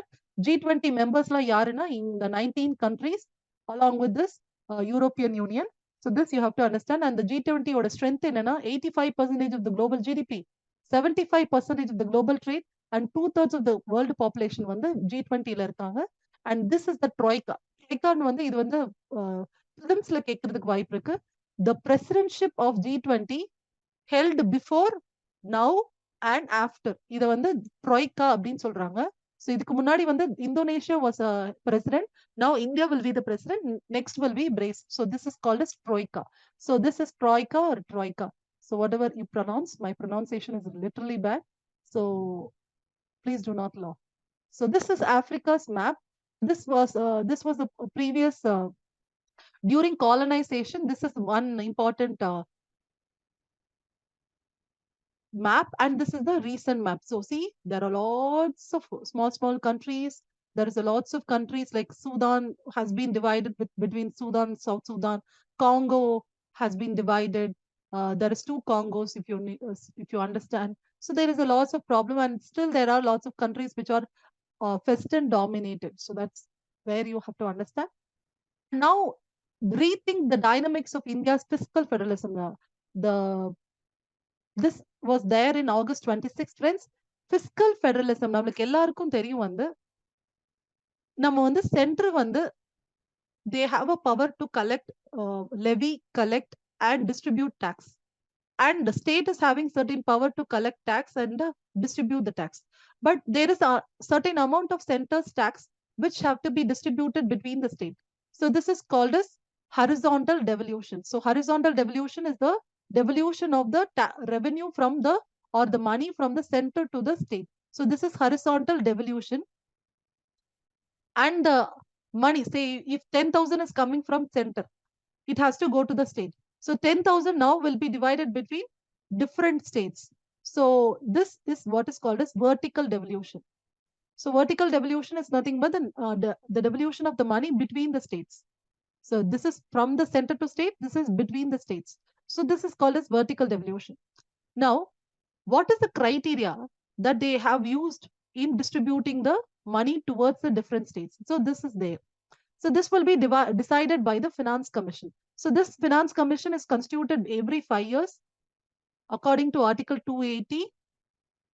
So 280 Pragara Vanda, Finance Commission will distribute the money between all the states, and it will decide how much money should come from the center to state, and it will see which criteria used to determine the amount of money to be given to each state. So idla vanda criteria vanda paakano. It is very important for your prelims. என்ன percentage கூட நீங்க பாருங்க. அப்புறம் 14th finance கமிஷன்ல எவ்வளவு இருந்தது, 15th என்ன இருக்கு, 16th finance கமிஷன்ல என்ன இருக்க போகுது அப்படின்றத நம்ம பார்க்கணும். சோ இது வந்து ஒரு பேசிக்கா இது இந்த ஒரு சினாரியோக்கு பேரு தான், இந்த ஒரு ரிலேஷனுக்கு பேரு தான் fiscal federalism.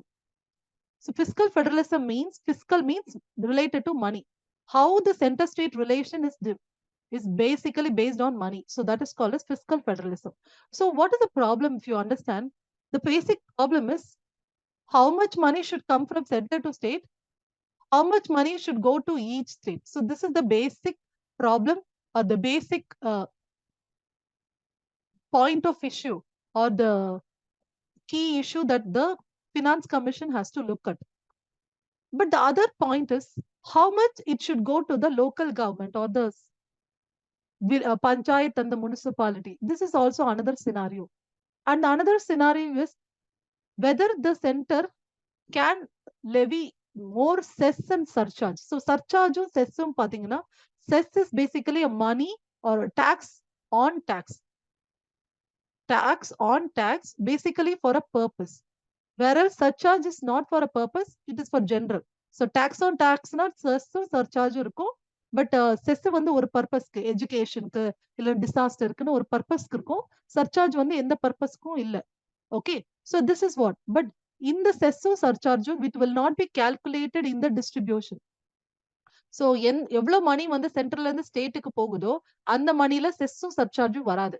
So this is the problem. So state, what is the state demanding? The state is demanding we are not satisfied with the criteria used by the economy. We want more money அப்படின்னு சொல்லிட்டு எப்பயுமே state என்ன கேட்கும், we want more money, நாங்க வந்து இந்த criteria எனக்கு ஒத்து வராது இப்படின்னு தான் கேட்பாங்க. So this is the basic problem the state has. Another problem is They're telling that center is not giving enough money. They are using most money in the cess and surcharge, and they're not giving money from the cess and surcharge. This is another important scenario that the state is criticizing the center and the finance commission for. So let's talk about this issue.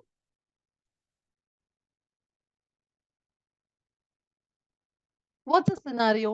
Holding together. See, friends, if you understand our federation, or we don't mention it as a federation, we are a union of India.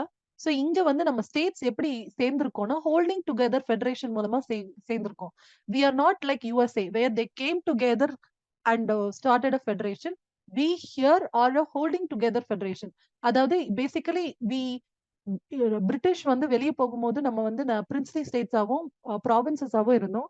Different culture, different states, different language, நிறைய விஷயம் மாறுபட்டு இருந்தது. We are multi diverse country. So the problem is to bring them all together in to one country was a problem. So this Federation of India is a holding together federation, wherein we used a constitution, we used lots of list to bring everybody together as a single India, a single integral part of India. So that's a very, very challenging part that was led by our beloved Mr. Vallabhbhai Patel. So he has brought this federation possible. So let's see what is the problem. We have lots of centrifugal forces, friends. What is centrifugal force? If there's a, if you are moving in a circle, நீங்க வந்து ஒரு சர்க்கிள்ல வந்து நீங்க கார்லயோ இல்ல நடந்தோ ஓடிக்கிட்டு இருந்தீங்கன்னா உங்களை வந்து உள்ள இழுக்கிறது வந்து சென்ட்ரிபீட்டல் ஃபோர்ஸ், உங்களை வெளியே தள்ளுறது வந்து சென்ட்ரிஃபியூகல் ஃபோர்ஸ். நிறைய ஸ்டேட், நம்ம இந்தியால இருக்கிற நிறைய ஸ்டேட் வந்து சென்ட்ரிஃபியூகல் ஃபோர்ஸஸ் தான் இருக்கு. அதாவது வெளியில, அதாவது இந்தியா விட்டு வெளியே வந்துடணும் அப்படின்ற ஒரு கண்டிஷன்ல தான் இருக்காங்க. பட் எல்லாத்தையும் நம்ம வந்து சேர்த்து இந்தியாவா வந்து டுகெதர் வந்து அவங்களை வந்து ஹோல்ட் டுகெதர் பண்ணிட்டு இருக்கோம். And there is a constitution which is helping in keeping all the states together. What is the problem? What is the changing dynamics? What is the emerging problem or emerging dynamics, emerging changes? Not problems, but changes. என்னென்ன changes நடந்துட்டு இருக்கு fiscal ஃபெடரலிசம்ல அப்படின்னா, the paradigm shift from a planned economy to a market mediated economic system. What is this? We were having a planning commission, we were following a 5-year plan, but now we have a Niti Aayog which is following a 15-year plan or a program, 3-year goal, 7-year targets, and a 15-year program. So like this, Niti Aayog is now having a market mediated economic system. So we are not following anything like a planned economy like a few years back. So state is very happy about that, because state வந்து என்ன நினைச்சிட்டு இருந்தாங்கன்னா, இந்த planning commission வந்து ரொம்ப top to bottom வந்து நிறைய விஷயத்த சொல்றதுனால நம்மளோட அட்டானமி வந்து பாதிக்குது அப்படின்னு நினைச்சிட்டு இருந்தாங்க. ஏன்னா ஸ்டேட்டுக்கு வந்து அட்டானமி தேவை. ஏன்னா ஸ்டேட் வந்து they wanted to be in India, or they wanted to be together with India only if they are having autonomy. So autonomy illama வந்து state வந்து they will try to go away from India. So we should provide enough autonomy for other states. So this planning commission was not providing autonomy for India. Now the planning commission is not there, only Niti Aayog is there. And also we have not now have a 3-tier government instead of 2-tier government. This was possible through 73rd and 74th constitutional amendment. So நம்ம வந்து local bodies create பண்ணிட்டோம். And also we don't have planning commission, we have a Niti Aayog. And also we have a FRBM Act. இந்த FRBM Actல வந்து எவ்வளோ ஒரு state, ஒரு centre வந்து எவ்வளோ பிஸ்கல் டெபிசிட் வச்சுக்கலாம், எவ்வளோ டெட் வந்து வச்சுக்கலாம், எவ்வளோ மணி வந்து பாரோ பண்ணிக்கலாம், இதெல்லாம் வந்து இந்த FRBM Actல சொல்லியிருக்கோம். அதுதான் வந்து நம்ம வந்து சென்டரும் ஸ்டேட்டும் ஃபாலோ பண்ணும். So those state may consider this as a top-down approach, but still this is very important for us to balance the economic growth of India and to balance the fiscal deficit problem. So this is very important. And also we now started a GST Act. GST Act வந்து நம்ம கொண்டு வந்ததுனால நிறைய indirect taxation powers வந்து state வந்து விட்டு கொடுத்துருச்சு. அது வந்து பாத்தீங்கன்னா ஜிஎஸ்டி மட்டும்தான், ஜிஎஸ்டி கவுன்சில் தான் இப்ப டிசைட் பண்ணும் எவ்வளோ டாக்ஸ் பண்ணணும் அப்படின்னு சொல்லிட்டு. ஏன்னா இதுக்கு முன்னாடி வந்து அந்த பவர் வந்து ஸ்டேட் கிட்ட இருந்தது. பட் வந்து இப்போ வந்து ஜிஎஸ்டி ஆக்ட் மூலமா அது ஜிஎஸ்டி கவுன்சில் மூலமா டிசைட் பண்ணுவோம். இந்த ஜிஎஸ்டி கவுன்சில்ல யார் இருப்பாங்கன்னா, both the center's finance minister as well as the state's finance minister will together decide what is the taxation, what is the rate of taxation for every indirect taxation things. Okay, so this is what the thing. So, and also if you understand, there is an extensive use of cess and surcharge, which is against the state. So ஸ்டேட்டுக்கு வந்து இந்த chess சர்சார்ஜும் போகவே போகாது. The money which is collected from cess and surcharge will not go to the state. And also there is a change in the fiscal landscape. Okay, and this you have to understand. There is a lots of difference in the fiscal landscape. இதுக்கு முன்னாடி பாத்தீங்கன்னா state வந்து தனியா போய் foreign கண்ட்ரீஸ்ல borrow பண்ண முடியாது. But இப்போ வந்து ஃபாரின் கண்ட்ரீஸ்ல வந்து ஸ்டேட் borrow பண்ணிக்கலாம். ஆனா they should follow the FRBM Act. அதுல கொடுத்த லிமிட்டை ஃபாலோ பண்ணணும். So this is there. இதனாலதான் வந்து நிறைய ஸ்டேட் கவர்மெண்ட் வந்து பாத்தீங்கன்னா வெளிநாட்டுக்கு போய் the state chief minister is going towards other countries and asking them to invest. So இதெல்லாம் வந்து இதுக்கு முன்னாடி பாத்தீங்கன்னா இது சென்டர் கிட்ட மட்டும் தான் நம்ம மணி கேட்க முடியும். ஸ்டேட் வந்து சென்டர் கிட்ட மட்டும் தான் மணி கேட்க முடியும். And now it is not the case. But இப்போ வந்து ஸ்டேட் வந்து வெளிநாட்டுக்கு போகும்போது centre will provide the guarantee. That you have to understand. And what is the focus now? The author is saying we should provide an equity oriented transfer system. So when the center is giving the money to the state, it should be equity oriented. That is, the smaller or underdeveloped states should get more money, whereas the larger states or the highly developed states should get lesser money. This is what equity oriented is.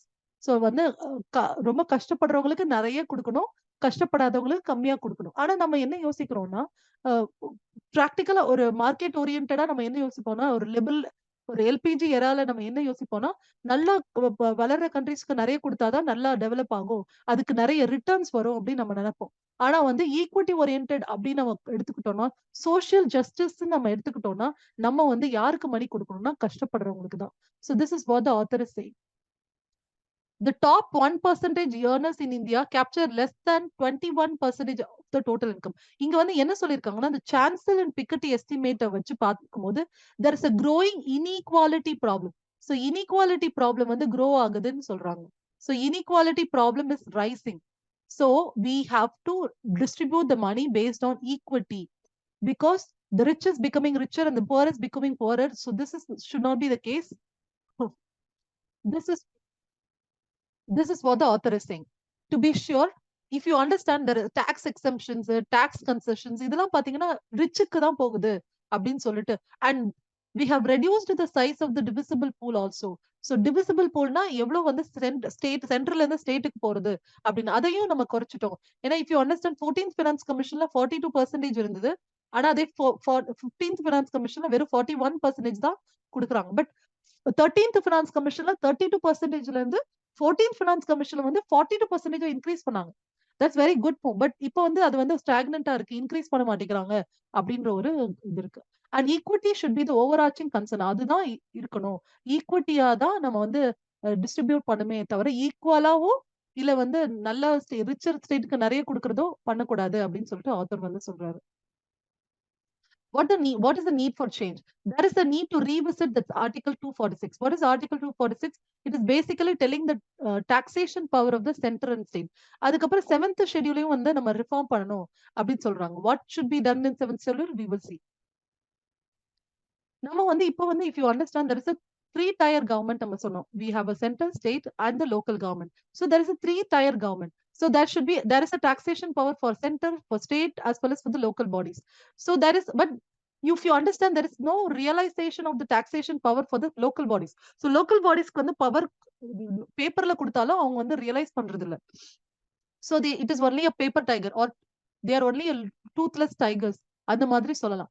So அந்த மாதிரி இல்லாம 7th ஷெட்யூலையும் article 246 நம்ம reform பண்ணி local பாடிஸ்க்கு effective power கொடுக்கணும், taxation power கொடுக்கணும். அந்த taxation revenues வந்து நம்ம வந்து சென்ட்ரல்ல இருந்து ஸ்டேட்டுக்கோ, ஸ்டேட்ல இருந்து லோக்கல் பாடிஸ்க்கோ போறதோட அவங்களுக்கே டாக்ஸேஷன் பவர்ஸ் அதிகமா கொடுக்கணும்ன்ற ஒரு சினாரியோ வந்து இந்த ஆத்தர் சொல்றாரு. And several pieces of central legislation like Mahatma Gandhi, rural MGNREGA, right of education, National Food Security Act, இந்த மாதிரி central acts வந்து it is adding burden to the states. Friends, if you remember, the state is telling state to spend on MGNREGA. So சென்ட்ரல்ல வந்து நிறைய scheme, centrally sponsor scheme, central sector schemes நிறைய ஆரம்பிச்சிருக்காங்க. ஆனா இதுல வந்து ஸ்டேட்டுக்கு வந்து நிறைய பேர்டன் ஆகுது. ஏன்னா சென்டர் சொல்றத வந்து ஸ்டேட்டுக்கு வந்து ஸ்டேட் தான் ஸ்பெண்ட் பண்ண வேண்டியதா இருக்கு. சோ இந்த மாதிரி சென்ட்ரலி ஸ்பான்சர்ட் ஸ்கீம்ல வந்து ஸ்டேட் வந்து ஒண்ணுமே பண்ண முடியாது. It should only spend money for the centrally sponsored scheme.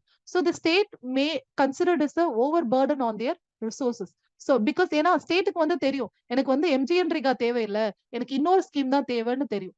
ஆனாலும் சென்டர் சொன்னதுனால அதை ஃபாலோ பண்ண வேண்டியதா இருக்கும். சோ அதனால வந்து டாக்ஸேஷன் ஒரு பேர்டன் வந்து ஸ்டேட்டுக்கு மேல இருக்கு. So the author is saying we should not increase the central sector sponsored scheme. We should give the power to the state to decide their own scheme ன்னு சொல்றாரு. And we borrowed copiously. And also, union is borrowing too much, but the state is unable to borrow because of the FRBM Act and because of the lots of constraint that the center is putting on the state. இதெல்லாம் வந்து சொல்றாரு. So, basically what they are trying to say, there is too much of centralization. சென்ட்ரலுக்கு எல்லா power இருக்கு, central சொல்ற ஸ்கீமை வந்து state follow பண்ணணும். அது ஆனாலும் ஸ்டேட்டுக்கு வந்து ரிசோர்ஸஸே ஒழுங்கா கொடுக்க மாட்டேங்கிறாங்க. இதெல்லாம் ஒரு accusation. So this is all the problem of fiscal federalism. And more confusion is added because of the introduction of the Schedule 11 and 12.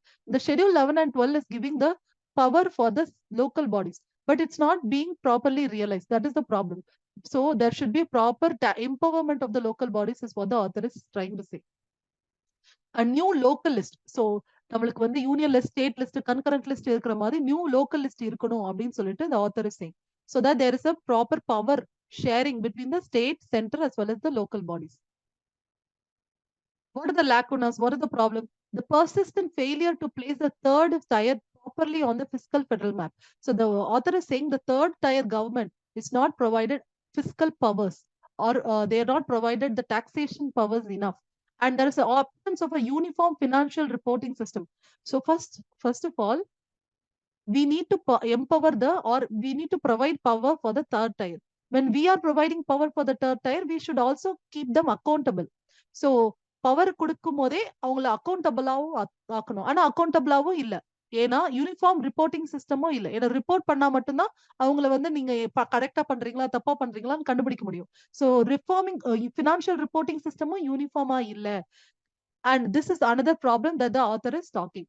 And failure in building the local democratic base in India. So grassroots level democracy வந்து பெரிய ப்ராப்ளமா இருக்கு. 3.2 million elected representatives இருந்தாலும் 2.5 lakh local governments இருந்தாலும் there is no empowerment of the local bodies is what the enigma. Enigma it is difficult to explain. ஏன் இப்படி நடக்குதுன்னே புரியல அப்படின்ற மாதிரி ஆத்தர் வந்து சொல்றாரு. இதுதான் இவங்களுக்கு தான் பவர் கொடுக்கணும்னு தெரிஞ்சிச்சு, ஆனாலும் நம்ம பண்ணாம இருக்கோம், அதனாலதான் நம்மளுக்கு ஒழுங்கா டெவலப்மெண்டே நடக்க மாட்டேங்குது அப்படின்னு சொல்றாரு. And there is a great need to review the off-budget borrowing. Friends, off-budget borrowing means apart from the budget, the government is borrowing from PSUs or from the foreign countries or from any other fund. So this is where the author is saying that FRBM, இத வந்து FRBM Act வந்து limit பண்ணாது. FRBM Act will not limit this. So the center is free to borrow many things. So this is adding the burden on the taxpayers. So இந்த borrowingக்குலாம் யார் interest இல்ல ஃபைனலா பே பண்ணணும்? It is the taxpayers. So the government is unnecessarily borrowing too much from the off budget borrowings. இதனால taxpayerக்கு என்ன எவ்வளவு borrow பண்றாங்கன்னு தெரியல. ஏன்னா off budget borrowings need not be transparent. So this is the reducing the accountability of the government is what the author is saying. So off budget borrowing mean all borrowings not provided in the budget. So this may include national borrowings from the national small saving funds. So national small saving funds la borrow பண்றது இதெல்லாம் பாத்தீங்கன்னா off budget borrowings. Okay, so these are the off budget borrowings. So these are not transparent, or there's no accountability for the government to show this. And also the public sector undertaking special purpose vehicle, இவங்களும் பாத்தீங்கன்னா they are getting money from the market, but they should be accountable. Again, they are not accountable. They are not properly effective or efficient in working. So these are the problems that the and இப்போ ஏதாச்சும் public sector undertaking வந்து borrow பண்ணி அவங்களால borrow ஒழுங்கா profit make பண்ணல, அந்த borrowing வந்து திருப்பி கொடுக்க முடியல, who will pay the money? It will be the taxpayers who will pay the money. So there is a burden on the taxpayers. And also central government பாத்தீங்கன்னா off budget borrowings வந்து they central government பாத்தீங்கன்னா இப்போ of budget borrowings நிறைய borrow பண்றாங்க. அது இல்லாம நீங்க வந்து central government should be an example for state. This is for the authorising. So ஸ்டேட்டுக்கு வந்து சென்ட்ரல் கவர்மெண்ட் வந்து ஒரு உதாரணமா இருக்கணும் அப்படின்னு சொல்றாங்க. This is because only the consolidated fund of India is transparent to the people. It is not the off budget borrowing. So this is very very pathetic scenario because the government is not accountable. What is the conclusion? We should understand the heterogeneity of India. The states are different. The states may be developed or underdeveloped. So we should equitably provide the money for all the states. And also there should be a rethinking on the context of the 16th Finance Commission. So what is the term of reference for the 16th Finance Commission to act on? So 16th Finance Commission should act on providing money equitably to all the people and providing more taxation power to the local government is what the author is saying. This is simply the criteria used for the tax vertical devolution of the resources from center to between the states. Okay, so this is they have given more 12.5% to demographic performance. And income distance means distance from the distance in the income from the state to the highest earning state. So அதுதான் income distance. Forest ஈக்குவாலஜி இதுக்கெல்லாம் வந்து இந்த பெர்சன்டேஜ்னு கொடுத்துருக்காங்க. நீங்க இதோட ascending order descending order அப்படின்லாம் தெரிஞ்சுக்கணும். The last important editorial about clean technology, friends, this was in August 26. So what is green technology? You all know we wanted to develop the green pathway. So we are providing many clean technologies like renewable energy, battery operated vehicles. We started biogas. We started using ethanol blended petrols. We started using lots of carbon sequestration methods. So all these are clean technologies. So what is the problem? What is the scenario? What is the problem? What is the steps taken? What is the steps to be taken? So these are the things which we will discuss now. Friend, there was an essay question on this clean alternative technologies for combating climate change. So I remember there was an essay topic. So this topic may be useful for such an topics in essay also. So India's experience has shown that climate action is only effective and embraced at scale if it aligns with the development aspiration of millions and contributes to economic growth. Friends, we cannot, அதாவது நம்ம வந்து எக்கனாமியும் climate ஆக்ஷனையும் ஒன்னா தான் எடுத்துட்டு போக முடியும். நம்ம வெறும் என்விரான்மெண்ட்டை ப்ரொடக்ட் பண்ண மட்டும் முடியாது. நம்ம வெறும் எக்கனாமியை மட்டும் டெவலப் பண்ணிட்டு போக முடியாது. நம்ம எக்கனாமியை டெவலப் பண்ணும் போதே நம்ம வந்து என்விரான்மெண்ட்டை ஹார்ம் பண்ணாம கிளைமேட் சேஞ்ச் ஆக்காம நம்ம வந்து பார்த்துக்கிட்டே இருக்கணும்.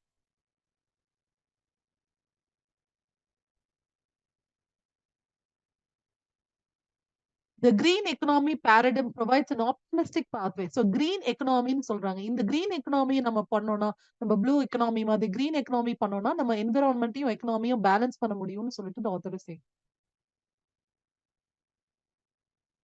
So green economy is the new way, is what the author is saying. So we have to bring an optimistic pathway to align the development and environmental outcomes. So we should balance both economy and the environment to provide a sustainable development is what the author is saying.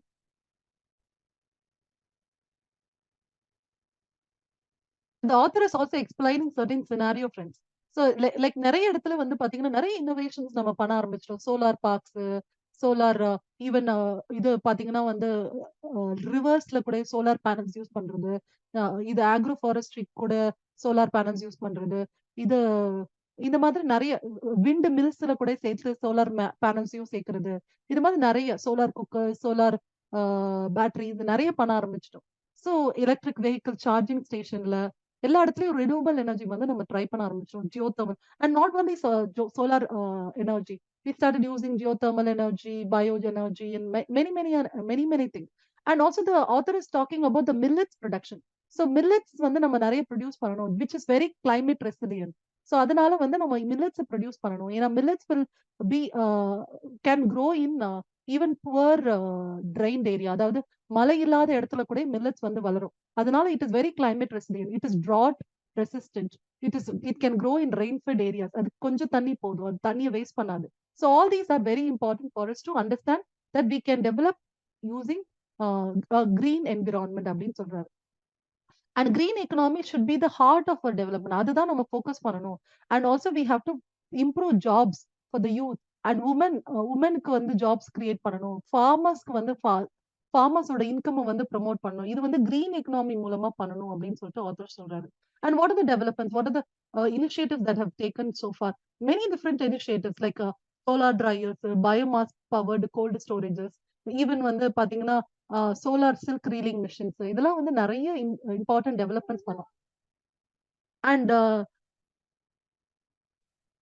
And India's rural economy பாத்தீங்கன்னா 120 million farmers and 34 million micro enterprises வந்து பாத்தீங்கன்னா unreliable எலக்ட்ரிசிட்டினால அவதிப்படுறாங்க. So electricity வந்து கரெக்டா டைமுக்கு வராதது ஒரு பெரிய problem.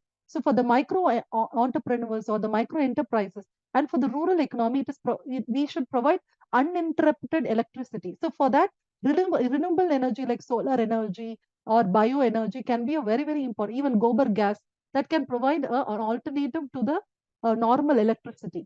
And clean tech solutions, it is also an important market. So it is creating an opportunity worth $50 billion for investors and financials. And also it can even create cold storage facilities. And this also reduces the import of diesels, import of fossil fuels. And what is the scaling up development? So what are the more things that we can do? We can create lots of programs. And also there are lots of existing programs also.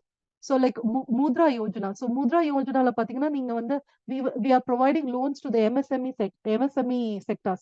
So adu moolama vandu and MSME sectors vandu renewable energy, clean tech solutions provide பண்றதுக்கு வந்து நம்ம வந்து encourage பண்ணலாம்.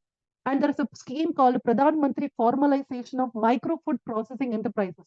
So friends, remember there is important syllabus for food processing. So GS3 ல பாத்தீங்கன்னா food ப்ராசஸிங்க்கு தனியாவே ஒரு topic இருக்கு சிலபஸ்ல.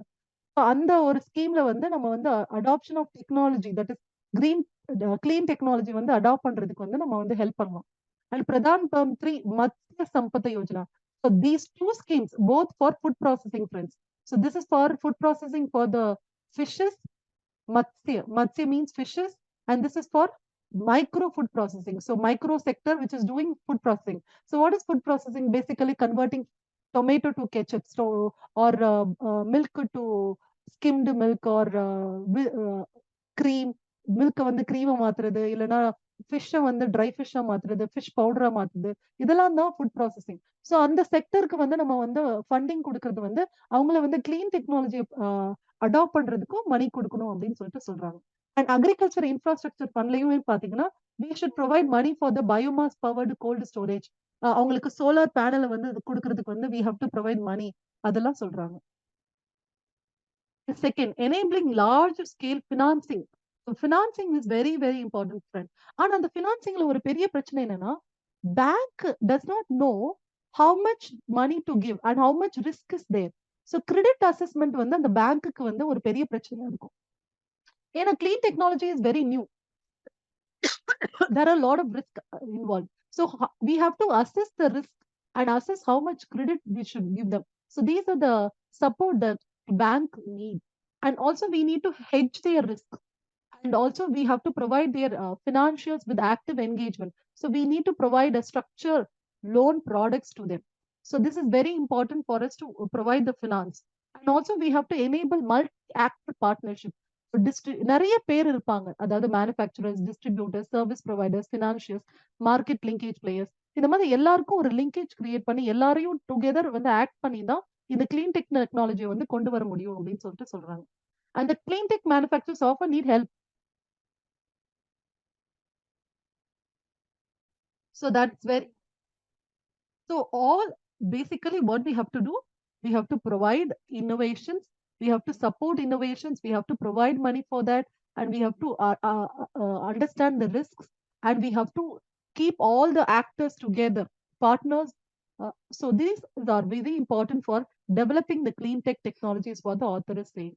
And the challenges are there because the challenges like low product awareness, because solar panels இதை பத்தி வந்து அவேர்னஸ் வந்து ரொம்ப கம்மியா இருக்கு. இப்போ ஒரு வீட்டுல எவ்வளவு சோலார் பேனல்ஸ் தேவைப்படுது, இல்லைன்னா அந்த சோலார் பேனல்ஸ் வந்து எவ்வளவு எலக்ட்ரிசிட்டி சேவ் ஆகும், எவ்வளவு நம்மளுக்கு வந்து மணி சேவ் ஆகும், இந்த மாதிரி ப்ராடக்ட் அவேர்னஸ் வந்து ரொம்ப கம்மியா இருக்கு. இப்ப வந்து நம்மளுக்கு வந்து சோலார் குக்கர்ஸ் இருக்கு, சோலார் நிறைய விஷயம் இருக்கு, அந்த அவேர்னஸே இல்லாம இருக்கு. And high customer acquisition cost. ஏன்னா ஃபர்ஸ்ட் வந்து அந்த ஹை கேபிட்டல் வந்து அதிகமா இருக்கு. அதாவது ஃபர்ஸ்ட் இன்ஸ்டாலேஷன் வந்து ரொம்ப ஹை பிரைஸஸா தான் இருக்கும். ஆனா வந்து அதுக்கப்புறம் வந்து சேவிங்ஸ் வந்து அதிகமா இருக்கு. ஆனா அந்த high prices in buying the are setting up the solar panels is very huge. That is that is stopping the people from getting it.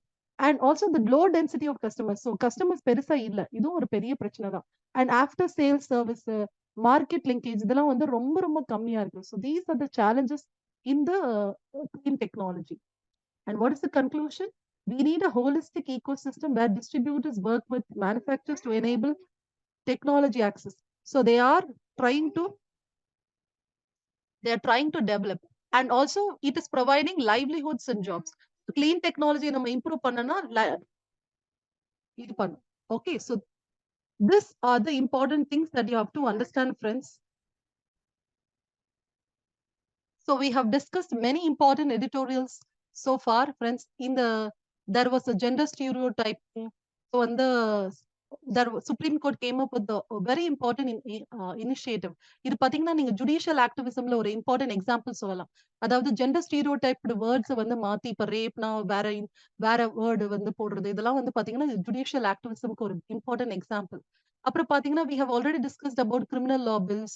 We have talked about the generative AI system already, and BRICS எல்லாம் வந்து நம்ம பேசிட்டோம். There was a clash between Saudi Arabia and UAE, which very minute issue, which is not very important for your and RP ஆக்ட்ல section 804 வந்து Lily Thomas case. இந்த Lily Thomas case வந்து இந்த particular author என்ன சொல்றாருன்னா, இந்த லிலி தாமஸ் கேஸ்ல வந்து இந்த section 804 of the RP act வந்து அன்கான்ஸ்டிடியூஷனல் மாத்துனாங்க. அத வந்து ரீவிசிட் பண்ணணும் அப்படின்னு அந்த ஆத்தர் சொல்றாரு. Section 804, if you all know, there was a exemption for the MPs and MLAs. So section 804 மூலமா any person who are convicted or who was declared as a criminal with an offense, அது அந்த prison வந்து 2 yearsக்கு மேல இருந்ததுன்னா he will be disqualified as an MP or MLA immediately. இதுக்கு முன்னாடி இந்த section 804ல வந்து exemptions இருந்தது. என்ன exemptionனா they will be provided with the exemption, that is they can remain as a MP or MLA if they has petitioned or they have filed a appeal. So அந்த மாதிரி ஒரு exemptions வந்து இருக்கக்கூடாது. ஏன்னா எல்லாருமே ஈக்குவல் தான். அந்த மாதிரி ஒரு எக்ஸம்ஷன் இருக்கக்கூடாதுன்னு செக்ஷன் 804 வந்து பாத்தீங்கன்னா அன்கான்ஸ்டிடியூஷனல் சுப்ரீம் கோர்ட் டிக்ளேர் பண்ணுச்சு. But this author is saying we have to revisit this Lily Thomas case. We have to appeal against this Lily Thomas case அப்படின்னு சொல்றாரு. அண்ட் இங்க பாத்தீங்கன்னா பாகிஸ்தான்ல நிறைய மைனாரிட்டிஸ் இருக்காங்க ஃப்ரெண்ட்ஸ். ஹிந்து, சீக்ஸ், முஸ்லிம்ஸ்ல நிறைய செக்ட் வந்து சன்னி செக்ட தவிர மிச்ச அகமதி செக்ட், ஷியா செக்ட் இவங்க எல்லாம் மைனாரிட்டிஸா இருக்காங்க. நிறைய மைனாரிட்டிஸ் ப்ராப்ளம் வந்து அங்க நடந்துட்டு இருக்கு. This is another issue. And in this paper we have already discussed the social security. UK India relation இதுல வந்து ஒரு பாசிட்டிவா பேசிட்டு இருக்காங்க UK India பத்தி. So we will have to discuss both divergence and the convergence matters in relations with UK India. So we will do in a later part of the editorial. And AI எத்திக்கலா மாரலா அப்படின்னு இங்க ஒரு article discuss பண்ணிருக்காங்க. So we have already discussed about the appointment of chief election commissioners, and we have now discussed about G20. And medical college வந்து பாத்தீங்கன்னா இங்க வந்து இத பத்தி பேசியிருக்காங்க. So remember friends, we have a NEET, we have now entrance test for all the colleges together. So this important resolution, அதாவது Tamil Nadu wanted an exception. So all these are very important scenarios that you have to watch for. So என்ன development இருக்குன்னு நம்ம பார்க்காம நம்ம வந்து இன்னும் டீப்பா வந்து எந்த ஒரு ஒப்பீனியனுக்கும் வர வேண்டாம். We have already discussed this.